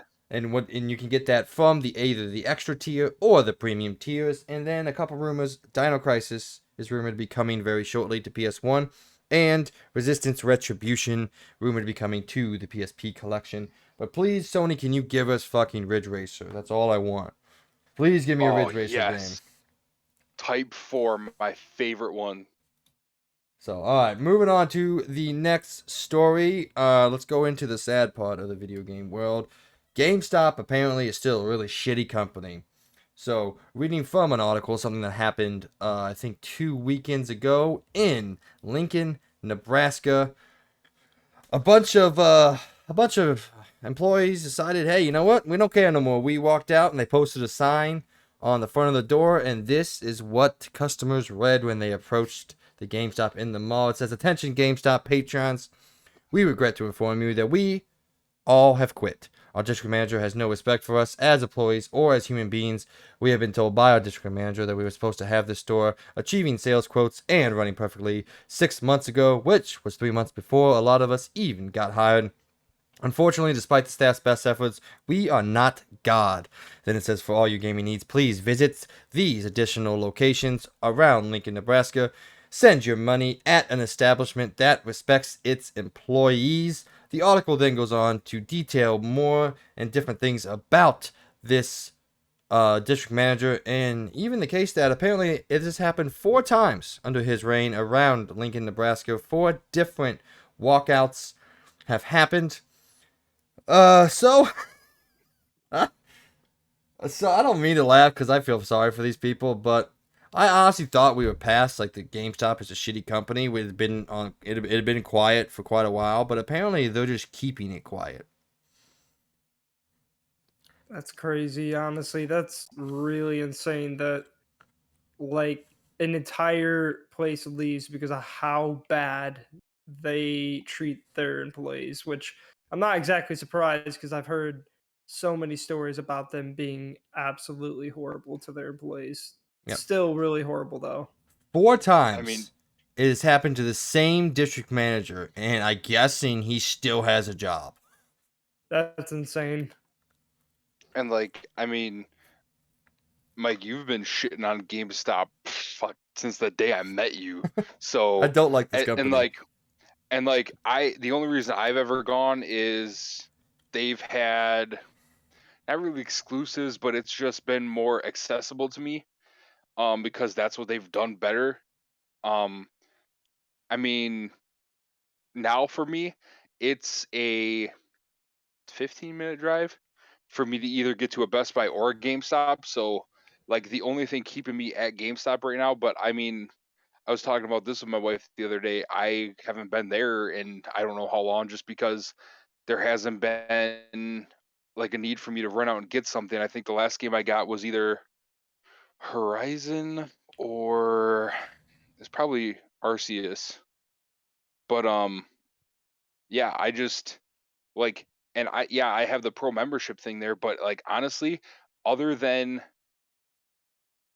me having been one since it started in 2010, I racked up enough points to, I think it was Horizon. Yeah, I basically got Horizon for $15 because of all the money I've spent there, in 12 years. So I had enough trade in and pre-ordered and this and that points saved up that I was able to get a $30, a $15, and then because I was a pro member, $5 off. But it's like I had a buddy that worked there through high school, or that, like, I guess the early years of college, and like you think it's gonna be a store that cares about games, gaming, the technology, but most of their people that they try to hire don't know jack shit about video games. They're only there to sell stuff. Now, there's a lot of people that work there that do care about the games and the collectibles and stuff like that, but it's far and few between. And for like this guy, 4 times he's had a whole crew of people walk out. Like, if I'm the owner of, these couple of stores, I'm thinking, what the hell's up with this district guy that he's lost 4 crews? Like, obviously you're expecting way too much. And I mean, if it wasn't for Reddit, GameStop would probably have folded during the pandemic. So it's like, how are you going to let this guy keep his job still? Like, it's just, it's pushed me further and further away from getting more stuff there, and either getting stuff online, going to Best Buy, or like anywhere else. Like, I'll at this point, I'd almost rather order something from Amazon than go to GameStop to get it. Yeah. What I can say to people, now this is my own personal opinion, this does not reflect the opinion of Logan or DJ at all. I would say, if you possibly can, support mom and grop shops, support your hometown video game stores that have struggled through this and maintain with you, or said just support something else that you trust that's a little bit less stingy, I guess what I would say. Before we move out, I did want to read this tweet that I know Logan will just eat up and love. There's a tweet from GameStop announcing their NFT program. It says, "What the internet did for communication, blockchains do for value. Now global communities can connect, coordinate, and transact like never before. Public, permissionless, credibly neutral value layers. Power to the players." What do you think about that, Logan? I know you're a huge proponent of NFTs. It's the future of gaming in your eyes. So. Oh yeah, definitely power to the players. Oh for sure. God. GameStop, definitely. Yeah, that's. In GameStop fashion, they're late to the party. Very late. Well, they're gonna have a rude awakening. NFTs don't exist anymore, because again, I think for a fact NFTs are gonna die by the end of this year. I hope they do. I don't know by the end of this year, but I do not see them as lasting very long. Because, like, you got to think cryptocurrency is still around. That's true. But I guess that's a little bit more fungible than. Well, see, NFTs. Cryptocurrency is more of a realistic thing than actually NFT exists, is. yeah. Because NFT is literally a stupid thing of acting like they're selling something that is only of a short abundance, when in reality they have a billion of them, and people are trying to act like these things are worth a lot of money, when in reality there is no supply and demand. There's just a ton of supply. And there's literally just like no point of even buying these things, because you don't own them. You're just buying a receipt that says you have one of probably the billion of these pictures that they have. It's just really stupid, and there's been a lot of people getting their stuff stolen, and all I can do is just laugh at them, because you're dumb enough to put your crap on the NFT market that is non-fungible. So even more of a reason I hope GameStop crashes and burns in some ways. But yeah, I still want to do my NFT style, or thing I came up with in my head to raise money for wildlife stuff. I was gonna make like, they have the monkey it's the same monkey just wearing a billion different things. I was gonna do it with manatees and then call them manFTs. And my wife looked at me like, that's the dumbest dad joke you've told me in the 5 years we've been together, and it really hurt my feelings. Ouch.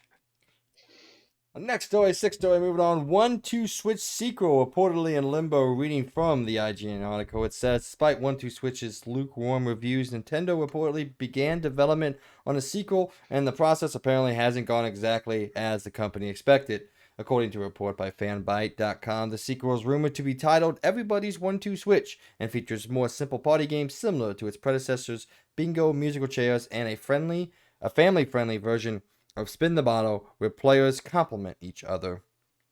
Despite Nintendo's apparently high hopes for the game, playtesters' feedback was reportedly poor. Some players were said to have referred to the gameplay as tedious and didn't even want to finish playing rounds of the game. I did not know that a sequel of this game was even being made or talked about, but apparently Nintendo was very confident that a sequel to this, what could essentially be considered a tie-in game or a sell-in game for the Nintendo Switch, was greenlit. And, well, sounds like it sucks. What do you think? I can't believe they were gonna make this a sequel in the first place. Like literally, the first one I thought was literally just supposed to be like one of those games that shows off the console, but they never make another one.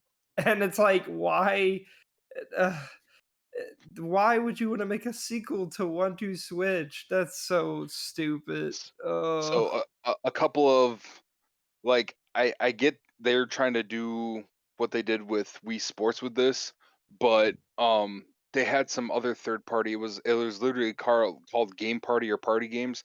It was lawn darts, bowling, a bunch of other like games like that. Maybe not bowling, but it was like cornhole. Well, I call it testicle toss, ladder ball, or whatever the hell it's called. Um, it was a bunch of games like that. They made 2 or 3 of them. All of them, not the best graphics, but it's a Nintendo game. What do you expect? Like maybe try to make that, or Nintendo's had one of the best party games ever in Mario Party, and like the first Switch one, I don't want to say it was dog shit. The mini games are fun, but there's like 3 maps and you can only play like up to 20 turns. Like I want to have a rager and play like an hour-long Mario Party match and have a ginormous map where, I like in 30 40 turns, whatever an hour worth of turns would be, I'm probably only going to make the around the board realistically 2 maybe 3 times, so I'm going to have to use items to jump to spot. I'm going to have to win, like try my hardest to win the mini games and stuff like that and do this instead of like I kind of have been looking for 1-2 Switch. It's been hard for me to find other than just going and buying it from the Nintendo store. um I thought it like Logan said, it seemed like they tried to make it a here's what the console can do, but then it's like they use that as a jumping off point. I'm pretty sure they used it during the showcase for the Switch, but then it was like it came out and then you never heard about it again. So yeah, I kind of agree with you guys. It was out of left field that they were talking about making it and that they're like, "Oh, I guess we won't do it." It's like, okay, good. No one asked for it. Like what Yeah. like at least with like Switch Sports, we were all kind of like, the best thing about the Wii was we had Wii Sports. Like not that it was a total change from, or like it didn't substitute you going to a real bowling alley or something. Like, I mean it does, but like there's still like we'll go to family parties sometimes, and if we head up at my grandparents' house because they've only owned a Nintendo, a Super Nintendo, games before, like consoles that were around before video games were more than Pawn. Like they owned a bunch of those consoles that, like, there's one I played. It had a Spider-Man game that was I don't even know if you could call it 8-bit. It was like 4-bit. Um, and like so the Wii is the newest console they own. They will still love, like, even though I'm the second oldest grandkid at 30, and well, other than the 5 or 6 year old and the newborn that's on the way, like grandkids wise, we're all in our 20s to 30s or pushing late teens to 30s, and like Grandma and Grandpa want to watch you play Wii Sports. Okay, and we can all get competitive with Wii Sports. With 1-2 Switch, it was like it seems hard to make competitive, at least in a family environment.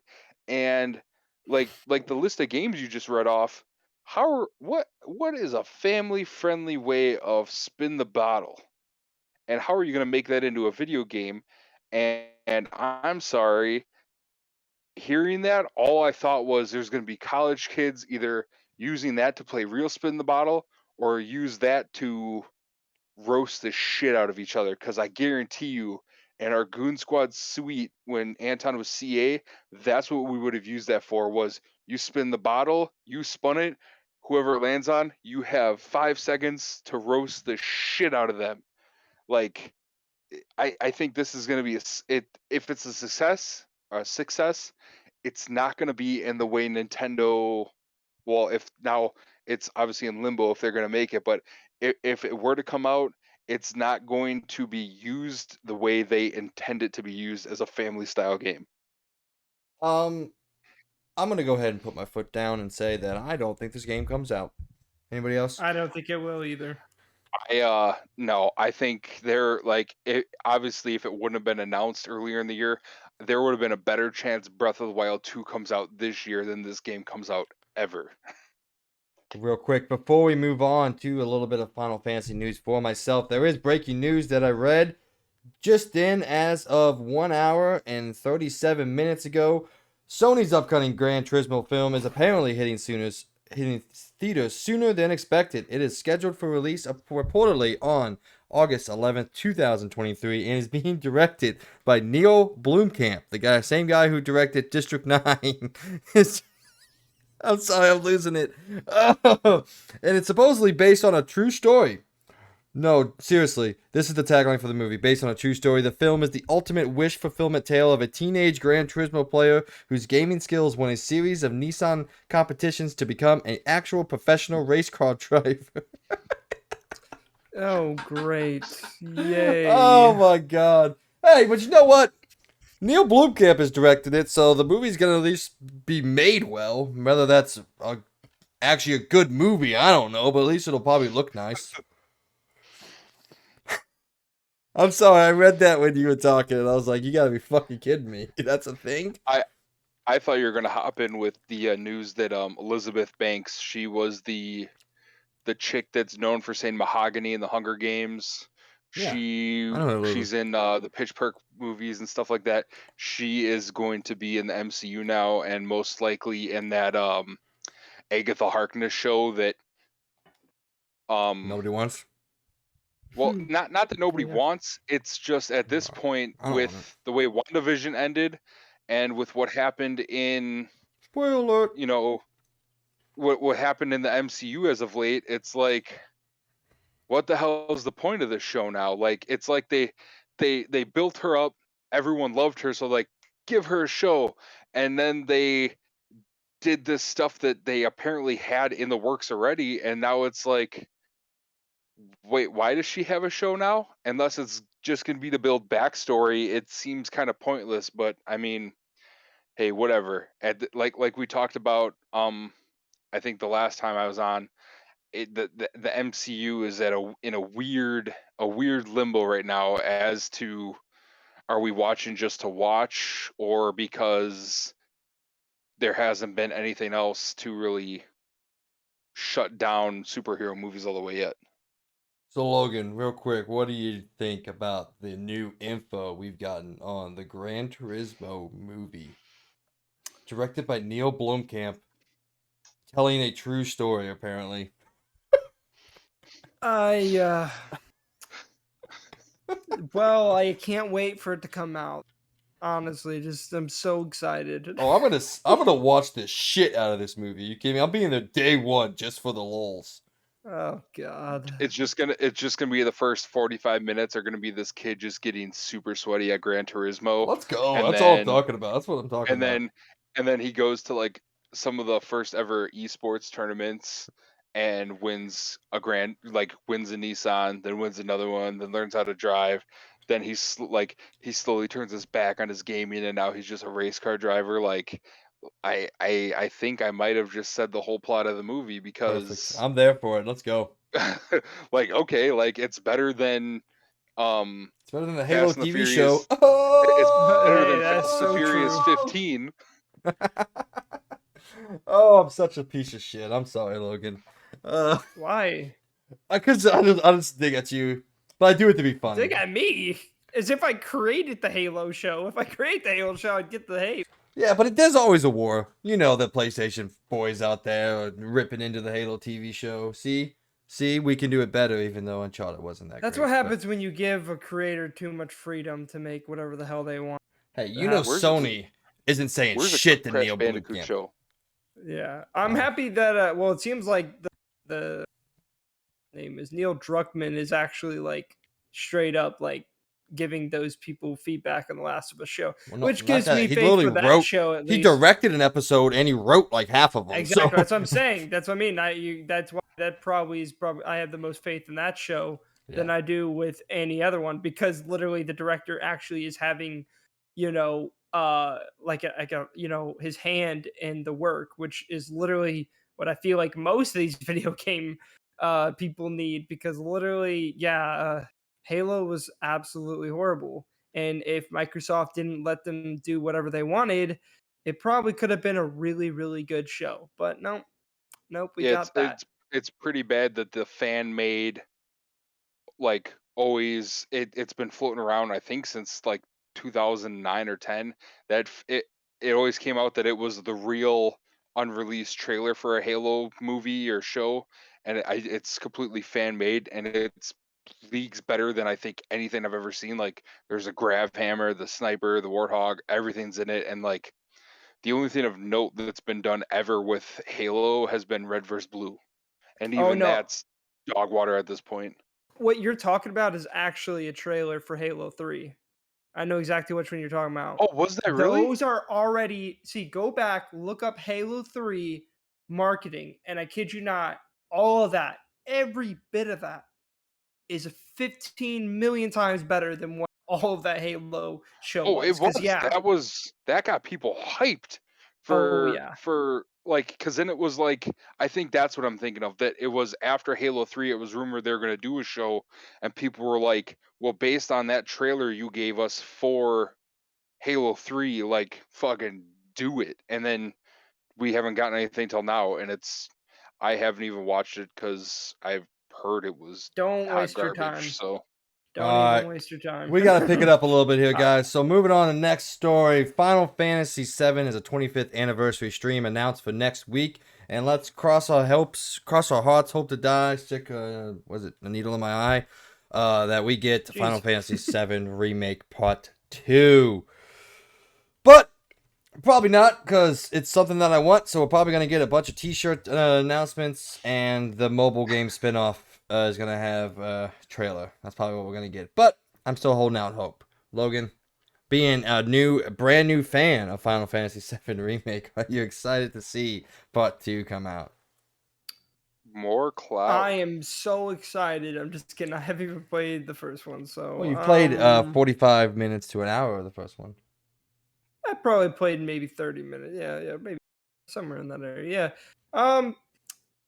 Great. Yeah. Happy if I end up liking this game, I'm happy. If I'm not happy with the game, then I'm happy for everyone else. Yeah. And in the same breath of Final Fantasy information, the long-running producer of both Kingdom Hearts and Final Fantasy, Sinjin Hashimoto, has finally announced his retirement from the video game industry. In a Twitter note, he said, "During my tenure, I am very grateful to all of you in various fields. From now on, I would like to support you as a Square Enix fan. I really am thankful to you." So not really much to say about this. I just wanted to give a shout out. Congratulations to this guy on a long, successful career. He was one of the sole proprietors of Kingdom Hearts, so we have him to thank for the single most confusing story of all time. Yeah. But, that's still a very important series in the video game industry, and obviously Final Fantasy as well. So thank you for everything that you did for the industry that we all love to sit around a computer and talk about with. So thank you, sir. No one else is going to say thank you, just me. Okay, good to know I'm dealing with a bunch of assholes here. Moving on to the next story. Thank you. Thanks for Kingdom Hearts 1, Kingdom Hearts 2, 2.5, 2.65, 2.75. Don't forget the remixes. Don't forget 365 by 2 days. Next up, Assassin's Creed.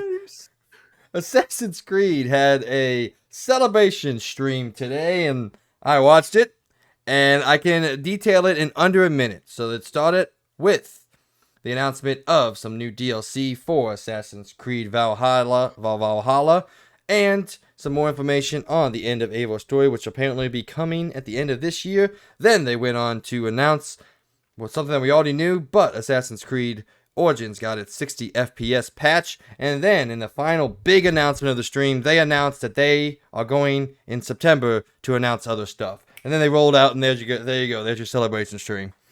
And I shit you not, that's what happened. No, and then they went on for like 2 hours to play Assassin's Creed Origins. That was it. Yeah. That was the Assassin's Creed Celebration live stream. They let us know pretty much that they'll be back in September to show off all the new stuff they want to show off. I saw that. I saw the thing for it. I think on Reddit, might have been Twitter. Just killing time at work, and I thought, what are the chances we get a 1 and maybe 2 remake? And then I thought, you know what?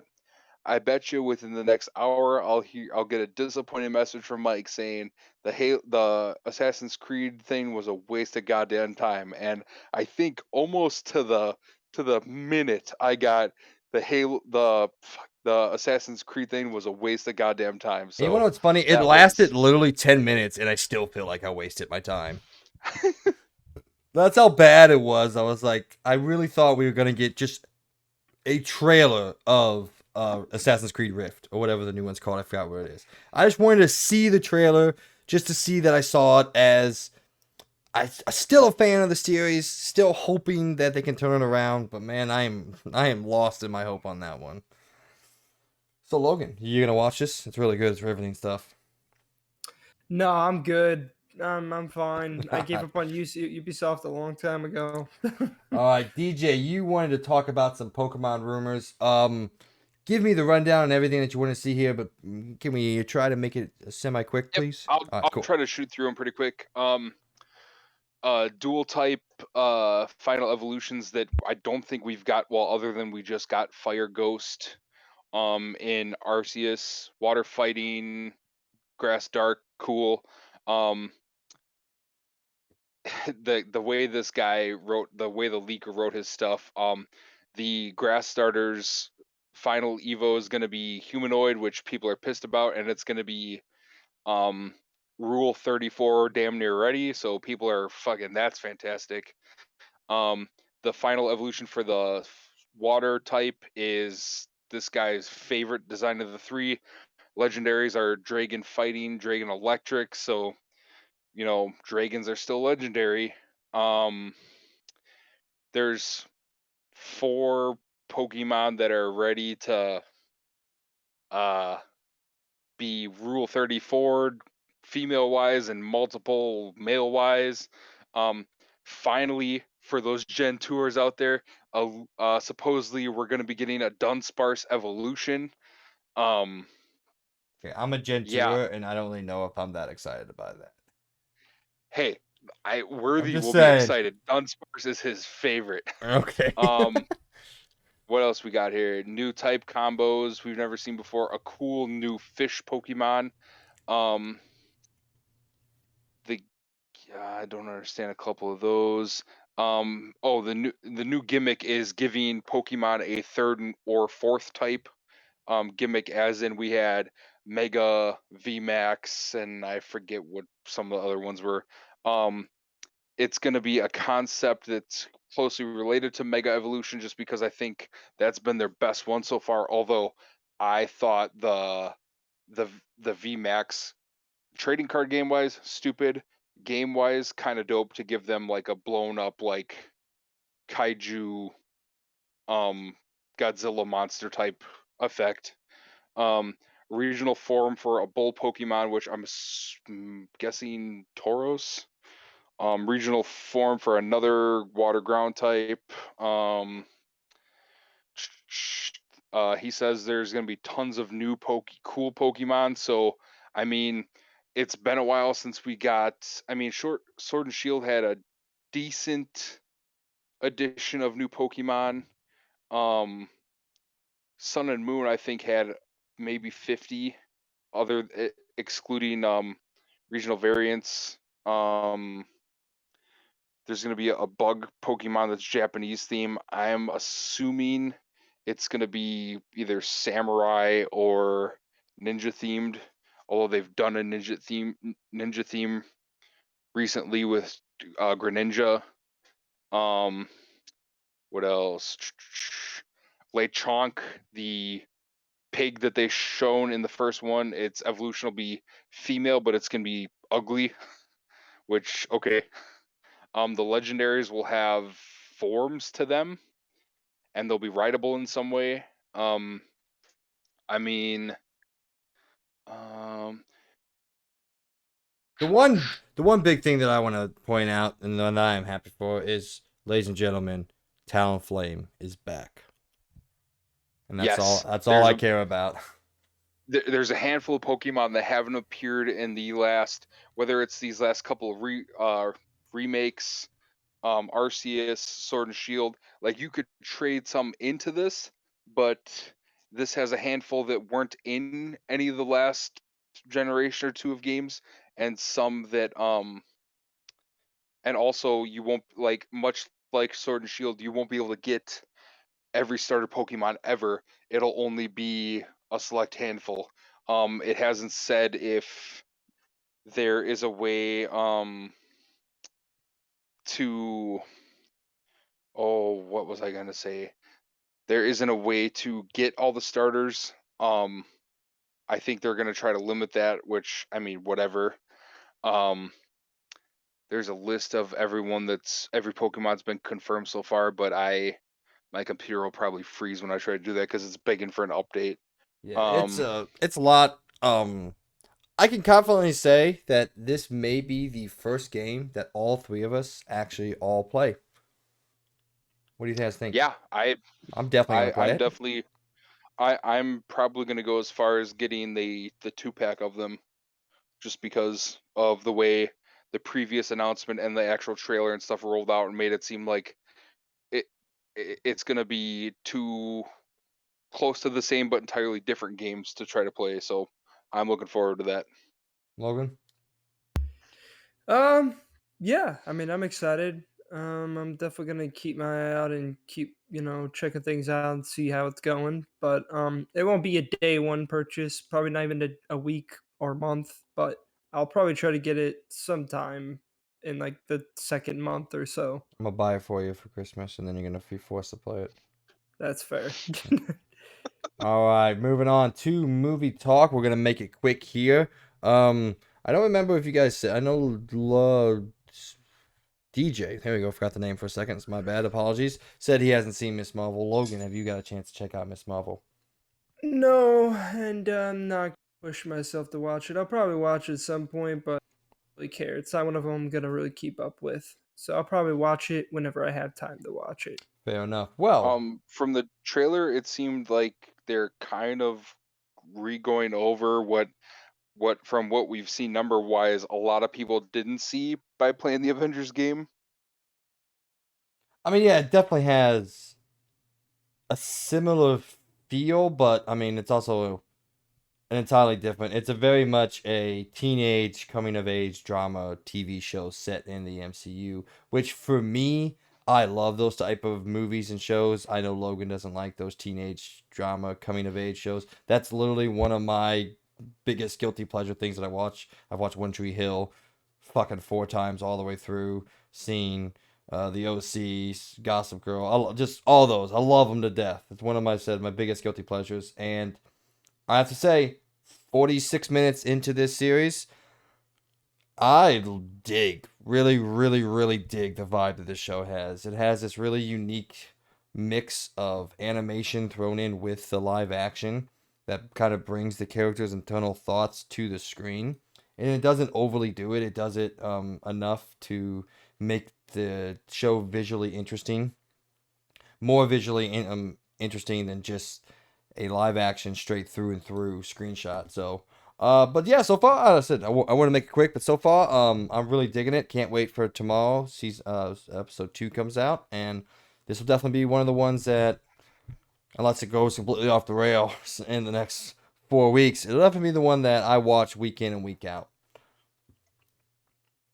Okay, I'm interested now. I'll definitely have to get a look. It says if you're not up for the whole teenage girl drama thing, then it's not really gonna be for you. But it says that's speaking my language, so I am all aboard for it. I'm on here. I've watched Gossip Girl through 2 or 3 times now with my wife, and it's not bad. I kind of dig Gossip Girl, so yeah, you're gonna be on board with this. Logan's probably just yawning over there by now, but. Let's go ahead and get you and Logan's initial reactions from episode 4 real quick and move on through those. To Obi-Wan. Sorry, right. I missed the words there. To Obi-Wan. Yeah, sorry. I know what you meant. So basically, there's not really a lot to say about that episode, which is kind of scary. But there's he fights more than he used to, which was a plus. And he does the hey, I'm gonna seek someone in my coat trick, which I thought was very cringy. That was pretty cringy. That was some little rascal shit that they almost pulled off. Yeah, and yeah, it was pretty good, but it wasn't like the issue is, and this is where I brought up in the last episode. I just don't. There's just like, especially now, there's just no way they could finish like and answer everything in these next 2 episodes. They didn't answer anything in this episode at all. I kind of said that Nothing to Mike before answered. you hopped on. This honestly, this episode, without spoiling it, it was a modded DLC for Jedi Fallen Order. Yeah, there's nothing that really like deep happens. They leave something that's for question, and then it never gets answered. Like a pretty big moment. Remember that? Yeah, you know a moment. Don't worry, guys. I'm not trying to screw it. I'll watch it this week. I was very busy, and it was one of the things that got pushed off to the back burner. Well, here's not a spoiler way of saying it: frozen people. That's it. That's what I'm gonna say. Yeah, that was, and that left stuff like that left. I think that was the biggest, left people wanting to see more of that and see the state of that scene. And then, we got another cameo from a big favorite, and a terrifying cameo also added in. And just like you said, it's with officially currently only 2 episodes left. And like I said to Mike before you hopped on, this should have been 6 episodes, an hour and a half to 2 hours a piece, make the mini movies, and been peeks into Obi-Wan's life in a 20-year span instead of a 2-week month span. Yeah, 2 weeks, 1 month, whatever. Yeah, like it's very, very, very underwhelming. It's also limiting too. I mean, you make the decision and you immediately limit your storytellers. We got some cool, especially for the non-toxic fans, some cool stuff in episode 3, and then kind of more so I think for the video game fans in episode 4.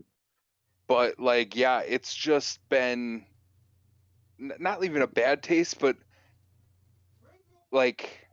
I want more, because you started a question and then you trailed off, and then instead of giving us an answer, you just asked another question. And it was like, I think at this point,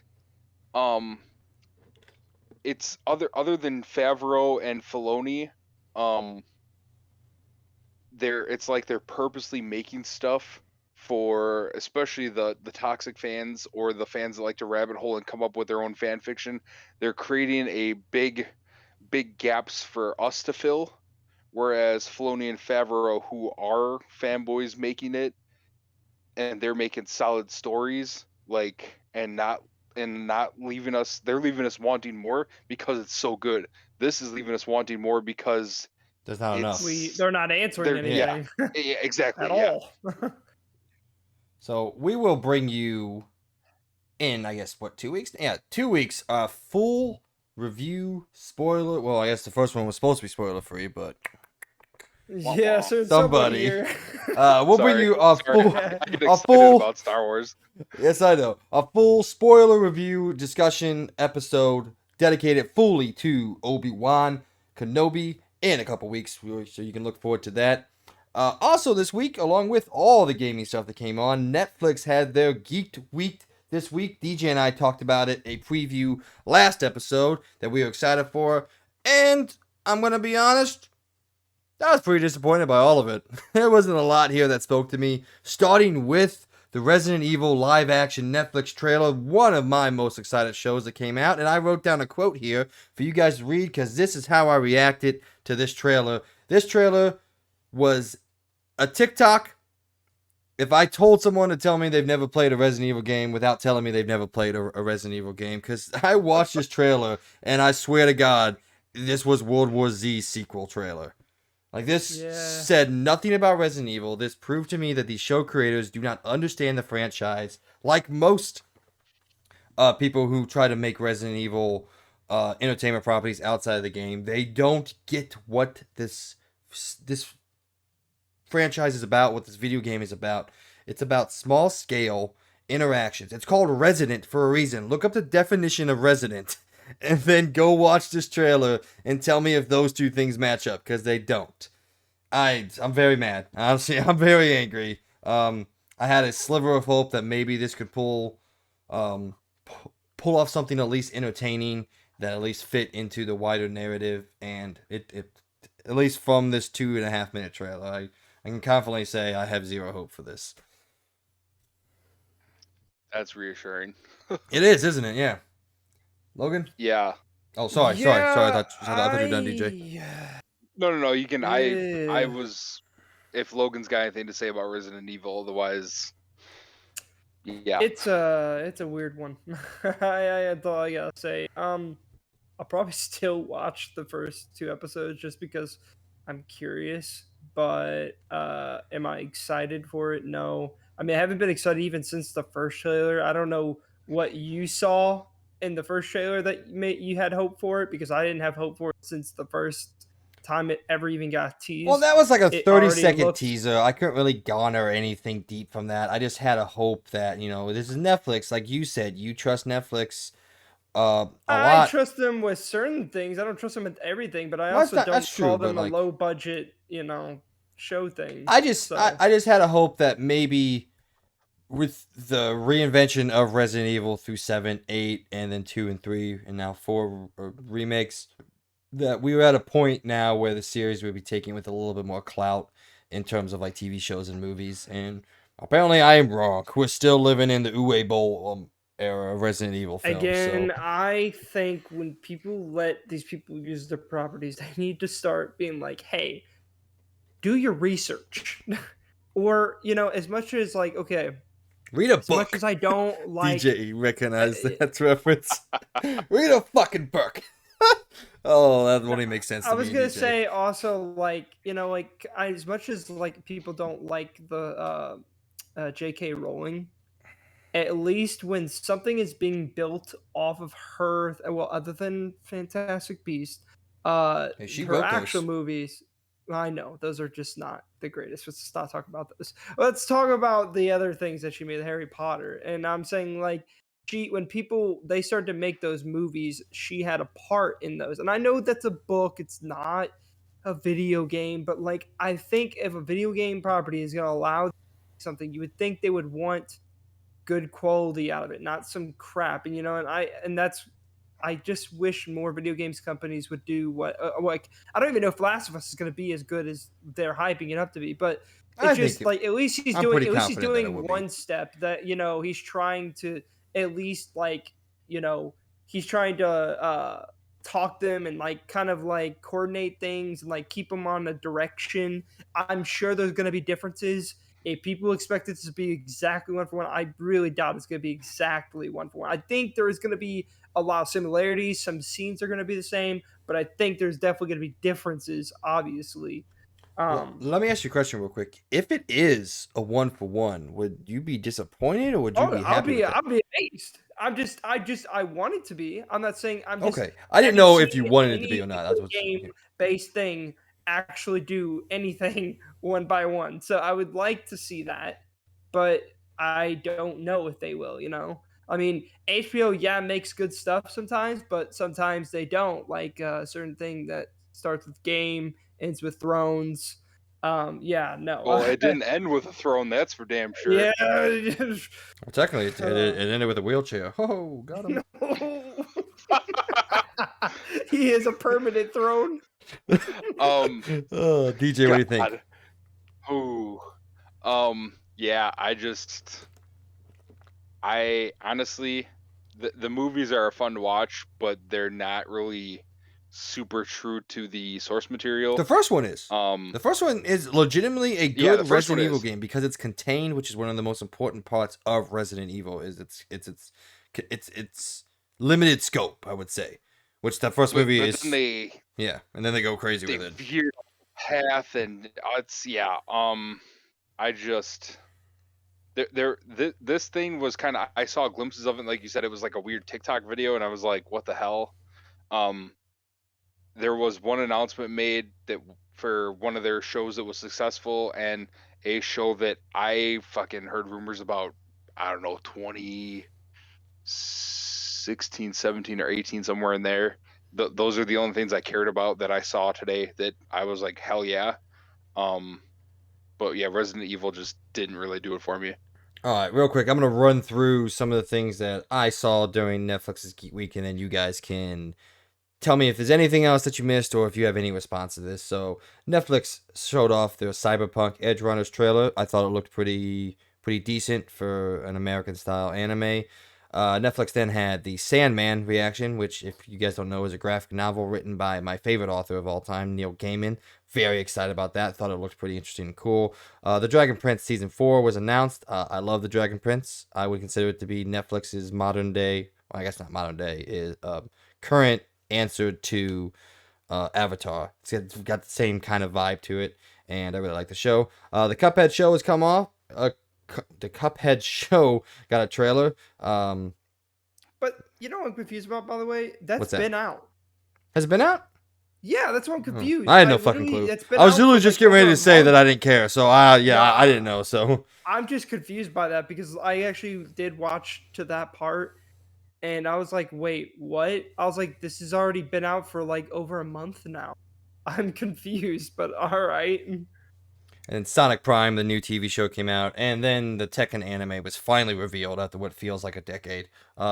I thought it looked like a Tekken anime. I didn't know what I wanted from that. But those were the big takeaways I had from Netflix Geek Week. My big assignments are the Sandman trailer and reaction. I'm excited for that show, and then learning that Dragon Prince Season 4 was finally coming. I was excited by that because I like the Dragon Prince. DJ, anything you got for Netflix's Geek Week? Squid Games 2 is finally a go. I don't know. I mean, I don't remember. I know we kind of talked about it during the draft episode, or maybe the first episode many eons ago now. The ending, I know, left a bad taste in a lot of people's mouth, and I think it was, I mean, it was kind of a, man, why the fuck would you do that moment? But it left the door open more so, I think, for a season 2. So I'm a little excited about that. I'm more excited about Kid Cudi's Intergalactic. That's been something that sounds like it's been in the works since, like I said, 2016 or 2017, I think. And had many iterations. I know at one point it was going to be live action. One point it was going to be more cartoon. The trailer showed a very Spider-Man Into the Spider-Verse style, which I am all for. So I guess we'll see if it's as good as his music is. He's only acted in a handful of things, and I mean, Need for Speed was kind of a dog shit movie. Just Look Up was entirely satirical, and I haven't watched that horror movie X that randomly came out that he was in. So, oh God, I want to see I that have so hopes for bad. it, but yeah, is it? I kind of figured it was. So I No, I have. said I want to see it so bad. It looks really good in my Oh, opinion. okay. I thought X looked good, but it's like it came out. I heard nothing about it, and I was like, okay, maybe it was a swing and a miss, but I mean, we'll see. We'll see. Logan, anything in Netflix Geek Week that tickled your fancy or got you excited? For some reason, I completely did not see the cyberpunk thing, so I Really? need to actually look that up. I Yeah. don't. I honestly thought it wasn't there. I don't know if I missed it, but I think I was also kind of like skipping through it because I just kind of wanted to get the things I enjoy, and I guess I skipped over it somehow. So yeah, I do really want to watch that. Yeah, I believe they showed Uh that on the Tuesday one because they did it, all week, so all last week. So I believe that was oh, that could have probably been it then, yeah, because yeah, I because probably only watched like a part. they had stuff Monday, then Tuesday, then Wednesday, then Thursday, and I believe the Cyberpunk Edge Runners was a part of their Tuesday one because it was the more animated one. So Other than that, some of these look pretty cool. I mean, I guess Tekken anime would be pretty cool. it looked okay. Don't know what the Sandman is, so Oh, I think I've seen a part Ew. of it, but I'm I don't know who that is. stoked for that So, too. Yeah, you should go buy the graphic novel. It's phenomenal. other than that, no, Ignored. I don't think there's anything else that really caught my eye on there. I was ignored hardcore there, but that's okay. I was talking. What? I said go buy the graphic novel, mostly because I just Oh love no, new games. sorry. So No, I was gonna say, well, I'm probably not gonna buy the graphic novel, but I'll probably fair. watch the show since you're saying it's good. So maybe I'll give it a try. Well, I'm saying the graphic novel's good. I have no clue if the show's good. Trailer looked interesting. So, but it Yeah. looked like it's a much darker interpretation of the source material. But we'll see. Who knows? Moving on, almost over here. Black Adam's trailer was finally released last week. I wanted to get your guys' initial reactions. I think I've already talked to both of you about it, but I thought it looked good. Thought it looked fun. Looked like a DC movie, if I'm being honest, and The Rock's in it. So I'm going to see this. I've already.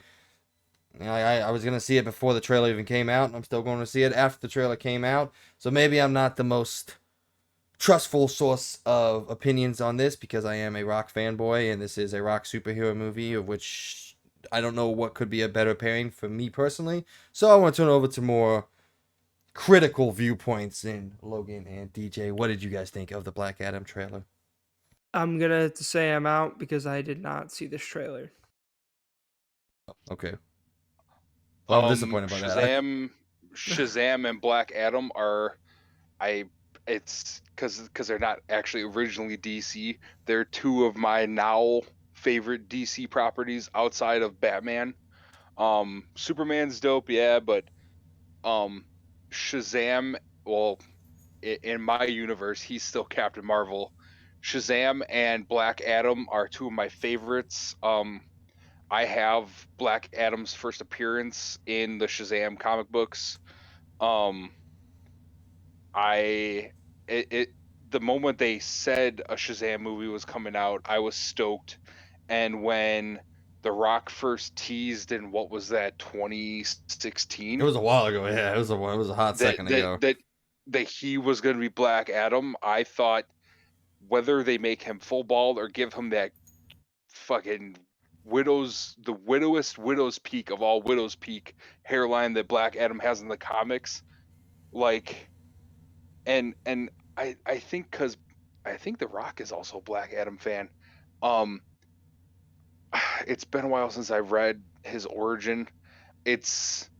They didn't show the because he's had like a lot of characters. He's had more than one kind of telling of his origin. It doesn't seem like they're gonna give him necessarily the origin of he gets the Shazam powers and then becomes, a god and then abuses that power. it seems because I don't think The Rock will let that happen to any of his roles ever.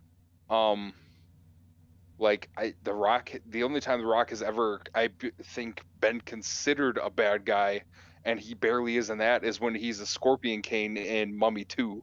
So Red Notice. How about Doom? Doom, Red Notice, yeah. Yeah, Doom, he's a bad guy. Oh, that's right. He does end up being the bad guy at the end of it, doesn't And he kills a lot of people. Yeah. He kills a ton of people. Because everybody but Keith Urban. Not Keith Urban, that's a country singer. It's Carl Urban. Carl Urban. Yeah. I got my Urbans confused. So like, with all that, so, with yeah. your huge fandom, you know a lot more about me than this. So was this good or was this bad?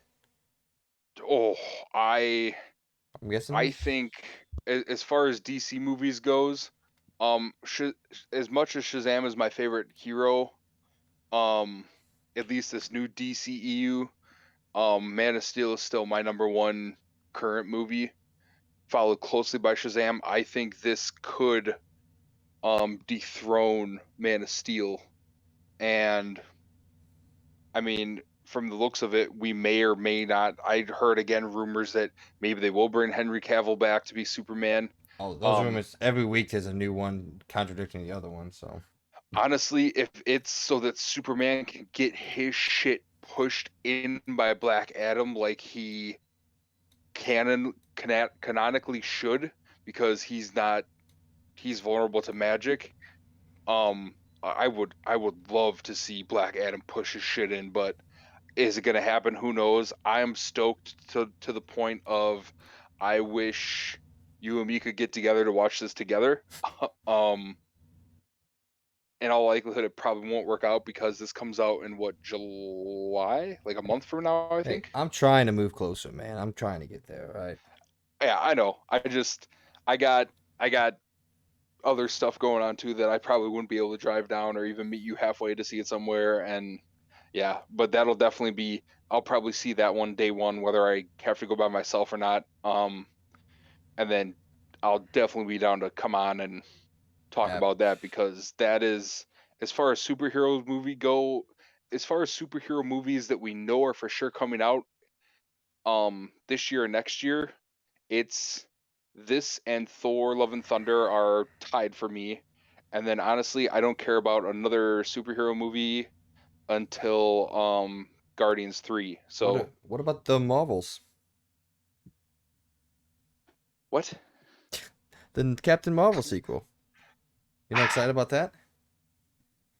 I mean, it's a joke. You don't have to. I'm not excited about it. It was a ill-timed joke, I guess.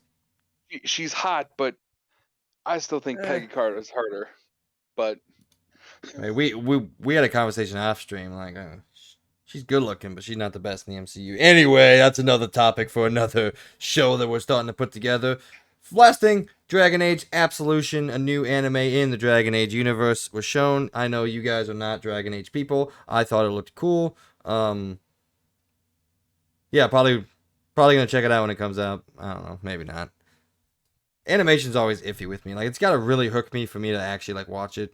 I don't know, it's weird. It's gotta hook me more than live action has to hook me. I'll watch a boring ass live action show for 10 episodes, but if an anime show doesn't hook me in 2 episodes, I'm out. I don't know why. So you were definitely never watching One Piece.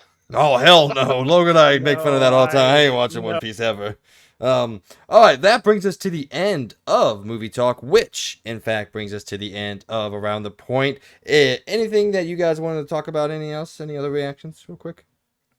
I don't think so. Nothing I can think of. All right, well, ladies and gentlemen out there listening, if you have any news that you wanted to talk about that we did not get a chance to talk about too, please comment down below on the video, comment on our Patreon, send us some messages, and we will talk about them with you on a new episode, or another episode, I guess. Moving on now to Review Roundup, where we go through each and every week and give you the Roundup scores from Metacritic and or OpenCritic to let you know how the games that you have been waiting for turn out with critics. On June 7th, Spellforce 3 Reforged came out on PS5, PS4, Xbox Series X and X and garnered a 73.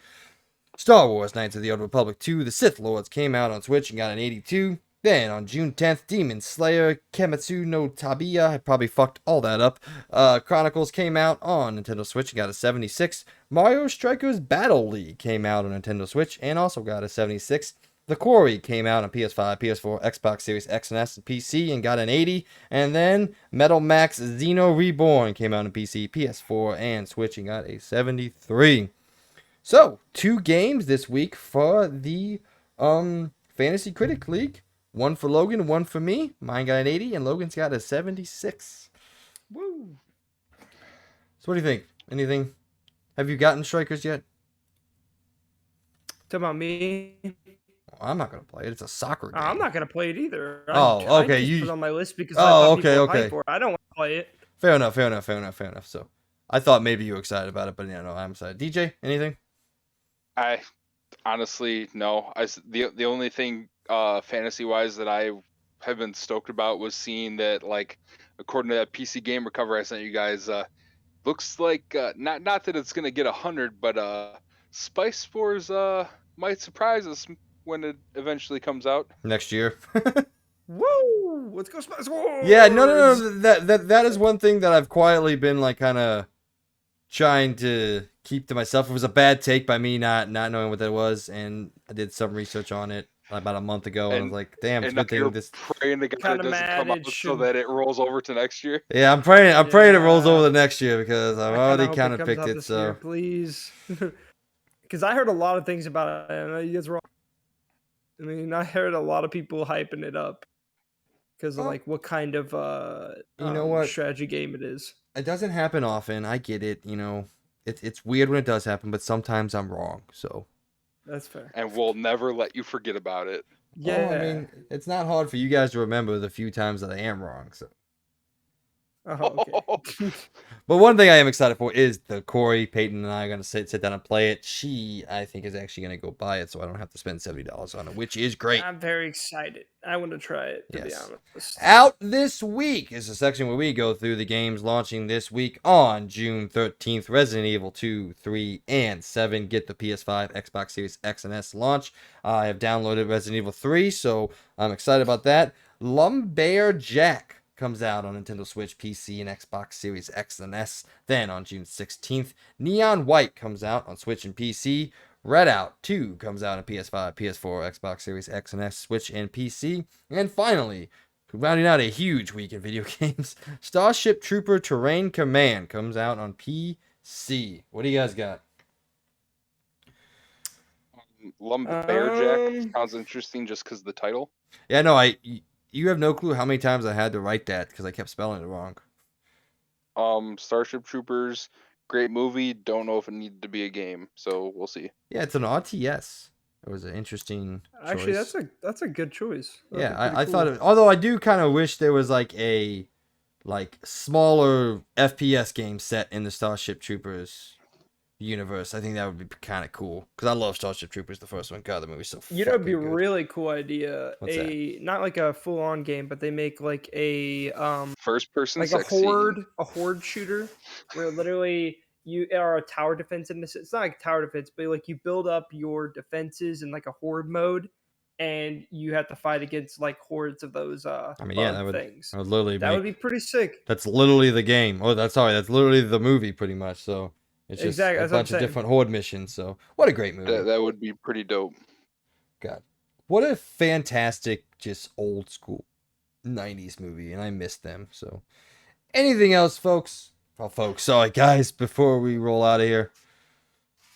No, I don't think so. No, DJ? I don't think so. All right. Well, ladies and gentlemen, this brings us to the end of our show. Everyone who has either been watching and or listening, we just wanted to take this time and thank you from the bottom of our hearts. From the bottom of our hearts.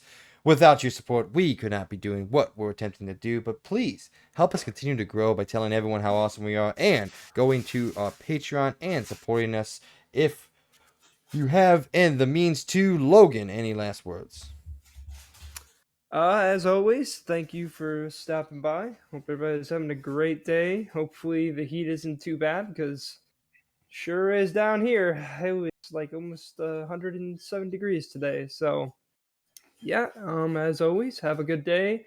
And as always, also, shout out to our Platinum member, Logan Leffler. As always, thank you for your support, and everyone have a good one. DJ. Thanks for having me on again. Look forward to hopefully chatting in the near future about Black Adam, and fingers crossed I have the time and energy for it, and this hellacious hot week and weekend I can soon knock out Horizon so we can do that review. Well, when you are done with that, we will record that episode and bring you our in-depth, probably going to be a very long episode when it comes to the spoiler portion of it, review for Horizon Forbidden West. Once again, I just want to take this time to thank everyone who is listening and following along with us. I hope you all have a great week, and we'll talk to you on the next one. See you guys. See you. See you.